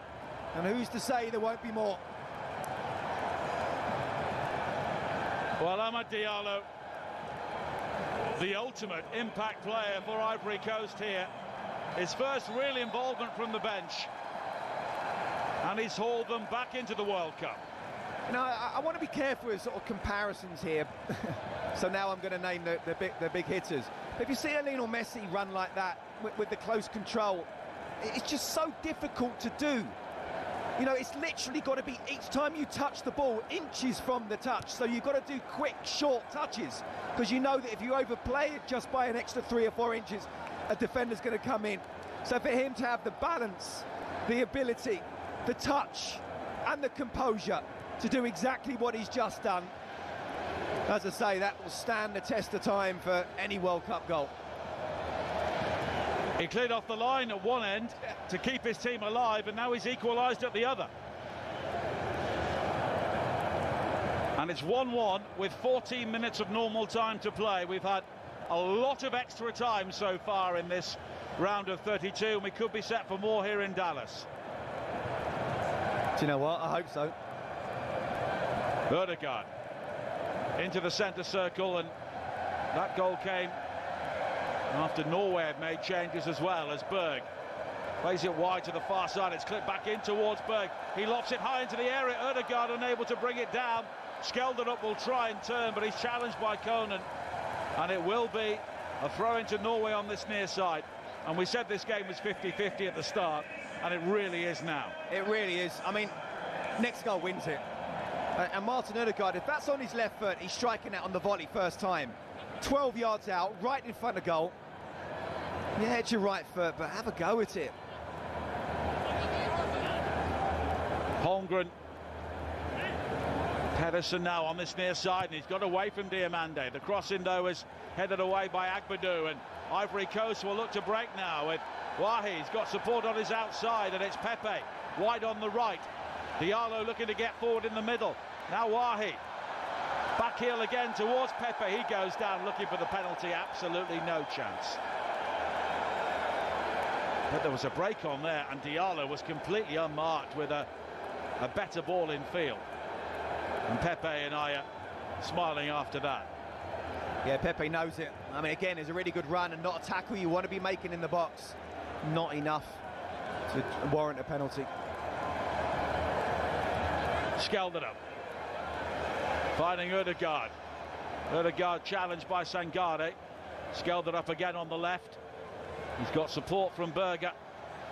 Berge is also coming over there, but Ivory Coast now have the opportunity to reset, having equalised in this game. And the cross in from Skelderup straight into the arms of Fofana. And Ivory Coast coming forward now with Diamande. They're not waiting for extra time. They think they can win this. Diallo on the outside. Diamande waiting for him to get there. Diallo pulls it back, and it's Aya with an important challenge. But the flag's up for offside after all of that, because Diallo had just made his move too soon. 7.5 minutes between a goal line clearance at one end and an outstanding goal at the other. Well, you know, they call them finishing nowadays, finishers. They're not, they're subs. But what you do want is you want them to come on the pitch and affect the game. And Amad Diallo has certainly done that at both ends, as you rightly point out, Nige. I talked about Oscar Bob and Skelderup. Need to see them get a bit more involved in the game. Pedersen has got support from Bob on the outside here, on the right. And now Ødegaard. Haaland waits in the centre. Wide towards Pedersen again. He swings it in, looking for Haaland. He was the only white shirt there. Kasunu bangs it straight up in the air. Agbadou clears towards this near side. But now Pedersen again. Low in towards Ødegaard. And Bob onto that left foot. If he comes inside, though, there's plenty of orange shirts waiting for him, so he encourages Sander Berge to go on the outside. And in the end, he wins it back.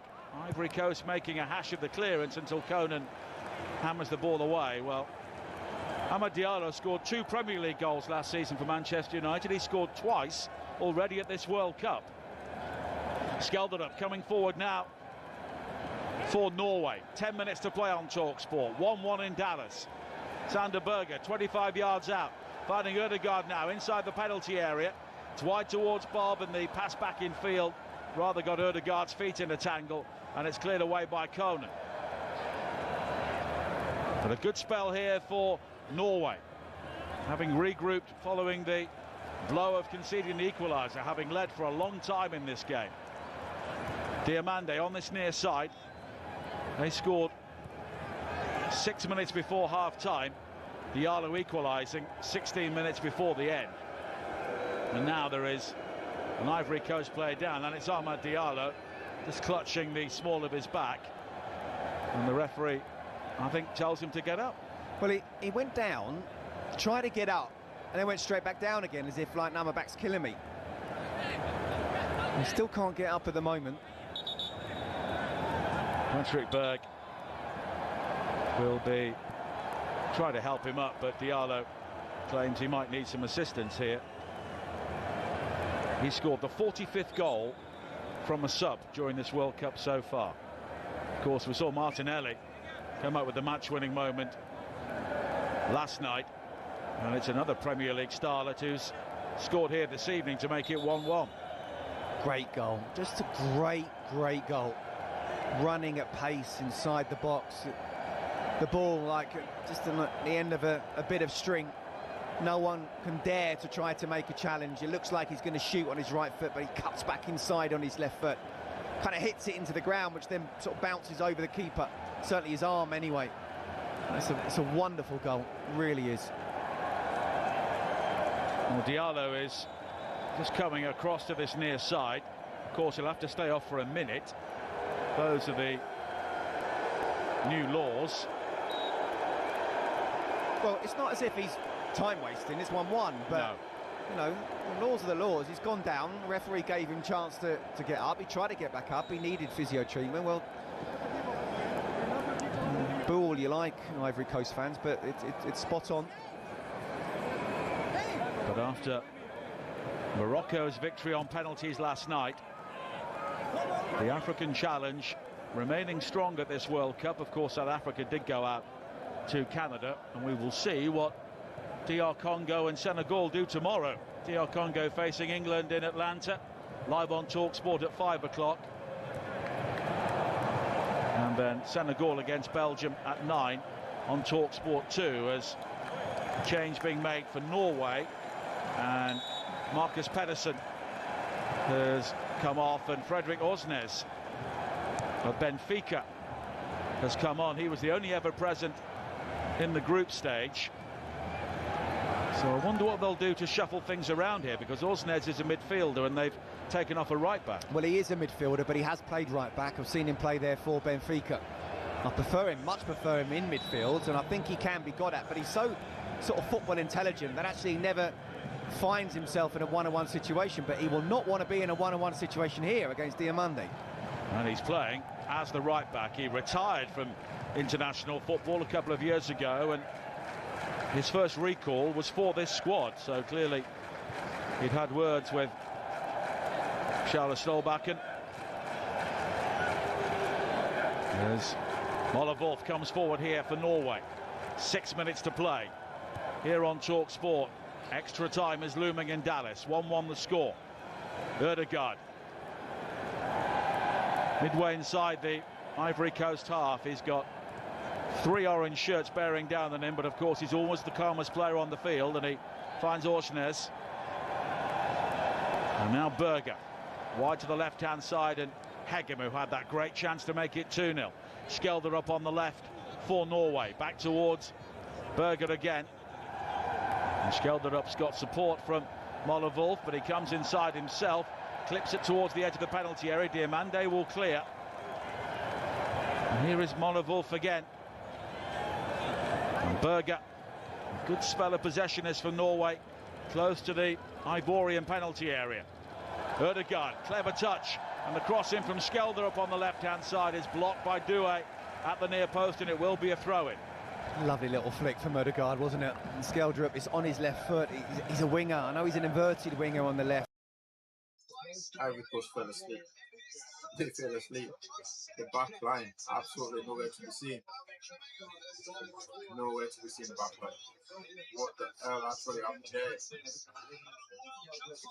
Oh my days. Oh my days. They don't have much. Oscar Bob, what a pass. The defense. Oh my god. It's a brilliant pass into Berge, who's made a run, taking a risk, got himself ahead of the strikers. Can he pick it out? Pick him out? Of course he can. Just not enough. He panicked for a second. What a pass! What a finish by Haaland as well. But back line for Ivory Coast will nowhere to be seen. Back line was dead. Gone. What a pass by Oscar Bob. coaching every day. Oscar Bob. How many games and how many times do we say? Oh my We've days. seen it, we've not mentioned it. Ivory Coast is there. Yeah. 60 goals in 53 appearances for his country. Haaland. Norway appearances. Pepe's off. Well, he's remarkable and his discipline in Oh, keeping dear. his position and being Oh, out of the yeah. game. They should have constantly, started Ahmad being a early bit selfish and from the starts start. wandering, They trying should to have get started the Ahmad. ball. He just waits. And That could have been one of the biggest misses that Erling Haaland did. Oh, certainly he put it back towards the keeper when the keeper was out of the goal. Certainly at least half the goal covered, and Fofana, the Ivory Coast keeper, dived for it. It kind of came off his heel rather than the side of the foot, but it doesn't matter. Right place, right time. It's the goal. And it was a really well-worked goal as well. I just feel maybe Ivory Coast have given it everything and just started to tire. Just switched off there. Patrick Berge, who's been brilliant, trying to cover their back four and protect the back four. He was the one getting in the box there, and I'm thinking, shoot! But no, in that situation, he knows who he wants in front of goal. And It's Erling his Haaland, 60th. Another one. His 60th Norway goal in 53 appearances. His 5th goal at this World Cup. And if anyone can stop Lionel Messi taking the golden boot, Yeah. it may be Erling Haaland. Yeah, I think between him and Mbappe, be interesting to see how many goals they score at the end of their career in the World Cup. Change made for the Ivory Coast in the aftermath of that. Nicolas Pepe has gone off and Oumar Diakite has come on. But Ødegaard again was at the heart of that move, releasing Berge, and you just felt that he's decided he doesn't want extra time and he was going to do everything to avoid it. Absolutely. And as the game sort of opens up and the players get tired, he's the one who's always on the ball. He knows what he wants to do before he even receives it. Such football intelligence. He's able to play one or two touch, help control the tempo of the game, wrestle it back if need be, or just threading that pass that won't go down as an assist. It's an assist to the assist, but without that pass, the goal wouldn't have happened. And Haaland has now scored in his last 13 competitive games for Norway. 25 goals, and he's looking for another one here, but Kasunu denies him. But here is Ødegaard, 2 minutes to play, Norway leading 2-1. And after the Manchester United player looked to have forced extra time, it's the Manchester City number 9 who may have taken the game away from Ivory Coast. But I think there'll be at least 5 or 6 minutes of added time here. And Norway could add to that here because that rather dallying over a throw-in. Osnes will take it in towards Ødegaard. Kessie makes the challenge and he actually forces Ødegaard out of play.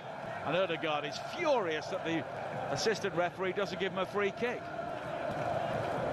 They don't mess about the officials in the World Cup. They have that look as if like, don't even try and argue with me. Yeah, I'm the one holding the flag. Exactly. Still time though for Ivory Coast. Diallo on the halfway line. Wide towards Diomande. Diomande now will try and attack the penalty area. Bob has come back to help out defensively. Diallo strides into the box, but Osnes makes a good challenge, and here is Ødegaard, and suddenly we have only 40 seconds of normal time to play. Where's that gone? How quick has that gone? Last 10-15 minutes. Yan Diomande has given it absolutely everything. He's been superb, but he'd stick another naught in the end if he was able to create something out of nothing. Now Berge coming forward, looking for Haaland again. Can he roll the challenge of Agbadou? He can, but in the end it was Skelderup who I think took the ball off Haaland's toes and the ball bobbled wide. Well, he just comes alive when he has to. Yeah, and to be fair, I think he knew the defender was really close to him, but it's probably just worth the pop first time. See what happens, might go through his legs, keeper unsighted. 7 added minutes. Ivory Coast 1, Norway 2. Still time for the Africans to come back into this game. Do you know what? I think it's one of those where I think it's harsh on Ivory Coast if they get knocked out here, and yet if it was role reversal and they'd scored the second goal, I'd say exactly the same about Norway. It's been a really good game of football, especially the second half. Ivory Coast rather forcing, they've given the ball away, and here is Haaland, who plays it wide to Berge, and the Bodo Glimt player, the home-based player in this team, has really had a massive role to play for Norway. Yeah, he's been excellent. He's done so much without the ball that people might not notice, but as I say, he's tried to help and protect the back four, not allow Bonnet any time if he brings the ball forward. Now Wahi looking to chase a ball forward. He goes down on the edge of the area under pressure from Aya. Aya thinks he should have been offside. Wahi wanted a free kick, and in the end, nothing is given. Osnes with a clearance downfield, which is blocked by Diamande, who tries to recover it, and he does. And now Conan finding Diallo. Conan again down the left-hand side. Plays the high cross into the penalty area. Oh, it's been fumbled by the goalkeeper, but in the end, Norway get away with it. Now Diakite back towards Kessie on the right. Wahi waits in the centre. Kessie, though, goes short to Sangare. They've got to get the ball wide here. Diakite down the line for Kessie. He's quickly challenged by Motley-Wolf. And now the high cross into the penalty area. Diamande leaping for, he leapt into Asnes, who's gone down clutching his head, and it's a free kick. Well, yeah, you're right. It was about getting the ball in the box, and they worked it well. Conan, just 30 seconds before, dinked it to the far post, and Neelan's made an absolute hash of that. Left back Motley-Wolf has really helped him out because there were two Ivory Coast players at the far post. But the left back made sure he got there first. Just finishing on what I was saying on Patrick Berg. He's done such a good job. I mean, Bodo Glimt, I mean, he probably reflects, you know, Bodo Glimt really underrated side considering how actually good they are and how overachieved they do. And then he's been brilliant. Many people not really noticing what he can do, but the teammates certainly will. But getting into that position, I think 9 out of 10 players would have had a shot, but no, he's realised that as a guy called Erling Haaland has a better chance of sticking it in the net than me, and he's found him. Do you think it almost come off his sort of back of his foot there, Erling Haaland? Yeah, I don't think it was the cleanest strike, but it doesn't really matter. It doesn't matter. Evan Gesson of Crystal Palace has come on, along with Bazumama Tiore of Hoffenheim, as Ivory Coast chase this game. Yan Diamande, one of the players who has gone off, as they seek a very late equaliser here in added time. Of course, we saw Morocco equalise in added time against the Netherlands last night, as Toure tries to bring it forward here. Osnes, though, wins it back, and he tries to go beyond the challenge of Agbadou, and it will head out of play for a goal kick in the end. And have Ivory Coast got anything left here, Scott? Well, certainly substitutions have been made. I think the players who have started the game are very tired, and obviously so, understandably so. I think Norway have been really good, and again we talk about Martin Ødegaard. Sometimes he's not quite hitting the heights of brilliance, but he really does help control games. And you know, go back to the conversation we had with Perry at the start of the game, before the game, about midfield so important, and he has helped control the tempo of the game for Norway. Ivory Coast come forward again now with Diallo. Looks to work that 1-2 with Diakite, but this time it's cleared away by Skelderup, but a good challenge on the far side by Diakite. Here is Doué, 2.5 minutes of added time to play. Diakite's ball in, and it flicked off the Norwegian head, and Osnes was there at the far post to clear. Now Sangare, he was fouled midway inside the Norway half by Ødegaard. Ødegaard has words with Sangare. Ødegaard's been mouthing off the entire game. He's had a fine game, but he's let the officials know, and now Evan Gesson, who's only just come on, is having words. Christopher Aya, it's all the Premier League players who are clearly getting one or two things out of their system yeah, here. Absolutely. I mean, look, Martin Ødegaard thought he was brought down for a foul. Referee said play on, and I agree with him. It's the slightest of touches on Sangare. There's no way that the height difference and the physicality difference that he would go down, but he's clever, Sangare. You know, he didn't get the ball, Ødegaard. He made contact. Sangare realised, I'm 30 yards out, bang in front of goal, I'm going down, I'll probably win a free kick, and he has. Frank Kessie is over this, along with Amad Diallo. Do they go for goal at this stage with 90 seconds to play? There's only a two-man wall. It's straight as well, so it's not easy to kind of dink it to the far post. Just have a pop and get it on target, see if there's a rebound. It's Diallo. He curls it. Oh, it's tipped over by Haaland. What a save, which may have sent Norway into the round of 16. Well, Amad Diallo cannot believe that has been tipped over. That is pretty much, almost, as much in the corner, top corner, as he can get. And Haaland dives to his right, but saves it with his left hand. What a wonder strike, and an even better save. Into the 97th minute. Diallo will take the corner kick on this near side. High into the near post, it's flicked away. Kessie will try and recover it. And the Ivory Coast could be in trouble here if they lose it. Diakite overruns it, Bob with a challenge, and it will be a throw-in for Norway on this near side. And Erling Haaland, a player with so little football behind him coming into this World Cup, has produced one of the saves of the World Cup there. Yeah, I mean, I was slightly surprised that it was only 2 men in the wall, but it did mean that Haaland could see it and not have to stand over one side.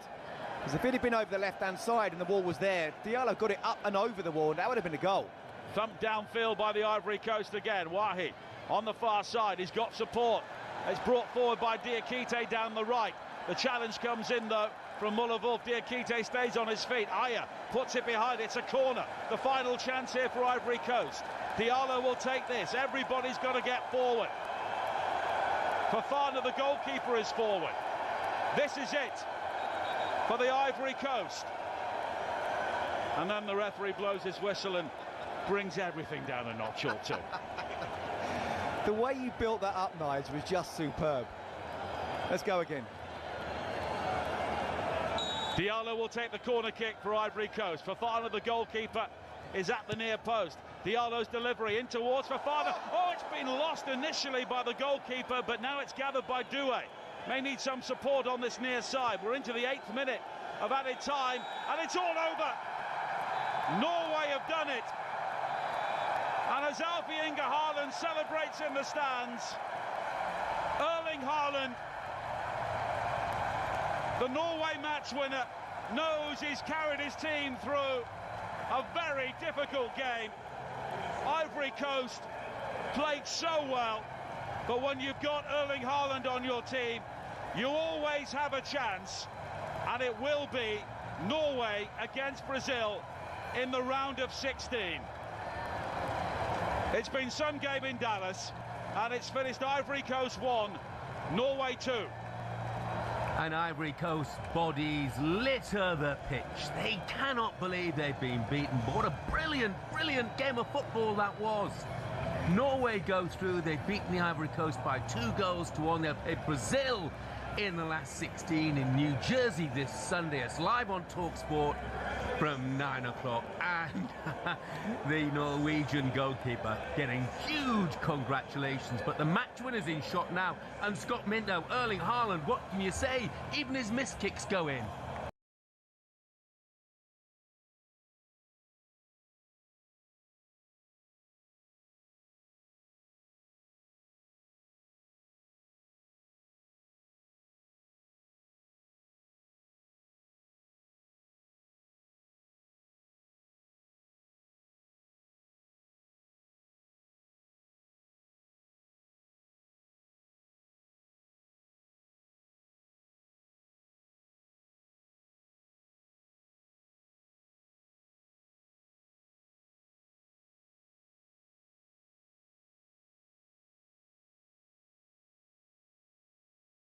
World Cup now. I think Norway have shown really good glimpses of being a great team, and of course when you've got someone like Erling Haaland up front, you've got every chance in the next round. Just get to lose. He gets to come up against Gabriel as well.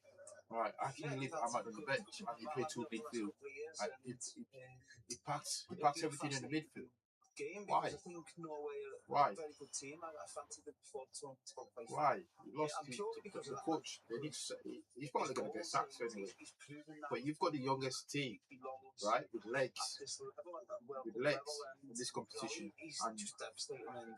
he just went there and sat back.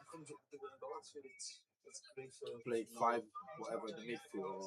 That's everything in the midfield. It's absolutely ridiculous what he did there. Precision, knowing It's where an to be abomination. and when to be there. And Erling Haaland yet It's again crazy. stepped You up can't and do that. delivered. Can't do that against teams like Ultimately, the winning moment for Norway, who look like they're preparing to do their iconic, what is now becoming their iconic row. Wayne has been practicing. He hasn't promised to deliver it tonight, but just can't do before that. the end of the tournament, if Norway end up overcoming Brazil, there is a possibility, of course, if England can get through their knockout games, they'd face England. So if Norway get to the quarterfinals, 53 appearances. Good to have you with us, everybody. Welcome along. I'm Poppy Miller, alongside Benny Feilhaber, Marcelo Balboa and Troy Deeney. Troy, could it have been anyone else in the end with a bit of a dramatic finish for Norway? No, he's the main man, isn't he? He's always going to be in those right areas. Very difficult to do what he does. I know for a lot of people, they will go, oh, he's just in the 6-yard box. He's always in the 6-yard box. Yeah. Goes through so many games where he has like 8 touches in a game, 12 touches in a game, but he's always ready, always alert. And yeah, it wasn't a great finish, but anyone who plays golf knows it doesn't matter how you got there. It's all about the number on the scorecard, isn't it? It doesn't matter how you got there. And he scored, and they're through. Norway, for me, are an interesting team. I think there's so much more there that they can give, but they just play within themselves, within this structure, because it's working. So when you've got that guy up front, you'll always be in games. Mm-hmm. Is that how you feel as well, Benny? Yeah, I mean, it's funny. Like, he'd had, you talked about it, 8, 10 touches. It felt like he didn't touch the ball very often, and you could almost tell on the goal itself. Yeah. It wasn't clean. It didn't matter how it went in, but he almost had a hesitation. It's like, man, did I hit it clean enough for it to go in? Because it kind of hit off the backside of his heel. But he's there. It's the movement. It's the willingness to get there every single time that puts himself in a position to get the easy goal. Mm-hmm. A hell of a pass as well from Berge to set him up. But, yeah, I mean, with Erling Haaland, you're going to get a chance to score. It seems like I think it's, 10, 11 games in a row or something that he's scored in. Yeah. So you start the game 1-0. Yeah, and it's like a mentality thing as well. The other team know that he's going to score, or they think going into it he's going to score. Your team go, well, he's probably going to score, so we get a little bit of a boost. And then the other part of the conversation is for him as well, like to be mentally engaged without really touching the ball. Most football players, or certainly us through there, we want to have a touch. If we haven't had a touch in about a minute, maybe a minute and a half, we've got to go looking for the ball. Hey, give me a touch, or do something. In my situation, it was like to find physical contact. So I'll go and have a fight with somebody to feel like I'm engaged within the game. For him, it's like, no problem. Mm-hmm. It'll come. It'll come. It's crazy. Just 3 defenders go crash down on one player and leave Haaland by himself. I'm sorry. That's just, again, we talked about these. It was, again, discipline defensively. Yeah. Go do your job. Do your job well. Don't do somebody else's job. 3 guys went over to try to close that ball down, clipped it into the far post. But listen, I think in this world there's 2 different types of forward. There's an Mbappe who needs the ball, who wants the ball, who'll get it and run at you and he'll be dangerous. And then there's guys like Haaland. Messi, I'll put Messi in that category. Messi doesn't touch the ball a lot in that area, does he? But he's always finding the right space to get in there. Haaland, I think he's okay at not having the ball. You saw him walking around. You saw him waiting for the space. He gets into a battle every once in a while. But when the ball's in the 18, that's when he lights up. That's when he turns on. That's who he is. And I think Norway knows it. I think Man City knows it. So, again, he did his job today. He put himself in the right spot, hit it off his heel. Almost didn't go in, but the best goal scorers in the world find ways to put the ball in the back of the net, and that's what he did. Is that even more frustrating? No, you know what probably was more frustrating? Morocco, to listen to her speak. Morocco, I'm going right there. Morocco, thank you for busting it. Paraguay, thank you for busting it. Now, Ivory Coast, thank you. I think though, if you're a defender and you watch Erling Haaland score an absolute screamer or something, you're like, okay, fine, that's just something he can do. When you watch him unmarked though, kind of get it in somehow, Benny, that's got to be a bit like the most annoying thing, hasn't it, in a moment like that of a World Cup match? Yes, but Haaland works within that box, right? He doesn't score too many bangers from outside the box. He does score some worldies in terms of athleticism where he gets his foot 10 feet in the air and somehow, but it's usually inside the 6 or inside the 18, and so he works within that realm. And I think that, yes, it's frustrating to see an unmarked Haaland inside the 6 for a tap-in, but it was a good play from Norway. It was one of those plays that they didn't get too many opportunities like that, It's where not they like found it's a small guy. It's Haaland. You're a defender. He's a cyborg. You know where he is. That's like Zlatan. Do you know where Zlatan is? You know where he is. Typical forwards. How do you leave a guy that big, blonde hair, ponytail? Yeah, he doesn't score very much. Just leave him over there. I don't understand. Yeah, defensively. I think from a defensive point of view, it was that little rush of blood where they all wanted to, like that fear kicks in. One mistake leads to a second mistake. Of course, but everyone's like, they're going to score, try and stop it. Where three of them are thinking that, as opposed to like, okay, you're going to deal with it. I'll mark my man. Also, emotional, 85th minute of the game. Late at the game, right? Fatigue. Exactly. But also, I think conversely, though, we talked about at halftime, Norway didn't do much of playing through the lines, making runs in behind. And that play, Berge makes a run through the lines, and there's actually a slip pass through that window, and he receives it, gets a good touch. And again, then we see maybe the mistakes, but every defender, a lot of defenders, will gravitate to the ball in that moment, right? Because Berge could have taken a shot himself. Yeah. And so in that moment, he makes a really fine find with Haaland the back post. But it was good to see Norway find a little bit more of that, playmaking ability and creativity in the final third in that back half of the first half, back half of the second half. They're going to take on Brazil, which we'll talk about in just a second. But for those, Marcelo, that have got Norway as a bit of a dark horse, because they are for many, aren't they? I think especially with Erling Haaland, with the fans as well. How do you see them doing overall? Do you think that they've got one more game in them, or could they be a real Cinderella? I think they have one more game or two. The way they're playing defensively, they're locking it down. When you've got a threat like Haaland, you're a problem for Brazil. So, yeah, I think that right now, when you look at the way they played today, they found a way to get through the goal that Ivory Coast scored. This is a team that moves the ball well. Not great. They don't move it great, but I mean, you're not going to have a lot of the possession when you play Brazil. You're going to defend a lot, and you're going to look for the counter, kind of like they did today. They found their counter. They found Haaland. So I think it'll be a much tougher game than people think. But, again, do they have a chance? 100% they have a chance. It's kind of been a theme, hasn't it, with Norwegian football? We saw Bodo Glimt, obviously, in the Champions League. They took everybody by surprise. They were just so impressive. At the beginning, it was like, okay, the Cinderella run, when is it going to run out? And then everybody was made to take note of just how well they were playing, and they were there completely on merit. Is this Norwegian team a little bit similar to that, Troy? Yeah, I would say so. I think there's another element to this as well in the conversation with Brazil. Brazil haven't been able to really break down low blocks. A lot of the teams haven't, and Norway do that. They sit in a great block. Saw it today. We saw it against Senegal. They sit, they wait, and then they try and pounce. We haven't really seen the Brazilian backline tested yet. And there's another storyline that he's got to develop for the next 10 years. Haaland, the guy you can see there, versus Gabriel. It's the Arsenal-Man City thing. Again, those guys have had a history of being physical with each other. So let's see how it plays out on the international stage. But if you're Norway now, you don't fear anyone. You don't do a Jesse Marsh and say it's a free hit, as you know. I was waiting to see how long. I've got to get one in a day. But, they will look at it and go, OK, well, all the pressure's on Brazil. They need to come and beat us. But is it a free hit in some way, or you just don't No, you never like that? Listen, for me, it's never a free hit. This is sport. We're competing. Anything can happen. A sending off. They have a player, 4 players who play 8 out of 10. We have 4 players who play 10 out of 10. There's things that can happen. A goalkeeper can make a mistake. I just hate the term, it's a free hit. You're already defeated before you get there. It's like, oh, we're lucky to be here. Like you've won the lottery or you've won a participation award. What about for those that say, well, it just takes the pressure off us. It makes us play more freer, knowing that the expectation is on them, it's not on us. I don't think sport's for you. Yeah, I think pressure's a good thing at times. Part of it. Right? Like pressure, the top players, pressure, I think, usually focuses you, makes you more concentrated, makes you more goal-oriented. So I don't know I'm sure coaches have their little methodical ways of getting the players to be ready for the game, and maybe that's what Jesse was trying to do. But with Norway, I think being ready for the game. Players are the fans. Yeah, that's true too. So Troy, if your manager said that to you, it's a free hit today, boys, would you stand up and say, no? Yeah, 100%. I don't think I would have let him even finish. I would have said, well, why are we doing it then? Why are we training? What's the point of training? May as well just let me go and have a beer. I've never had a coach say that. I've never had a coach in a tournament or anything, at a league game.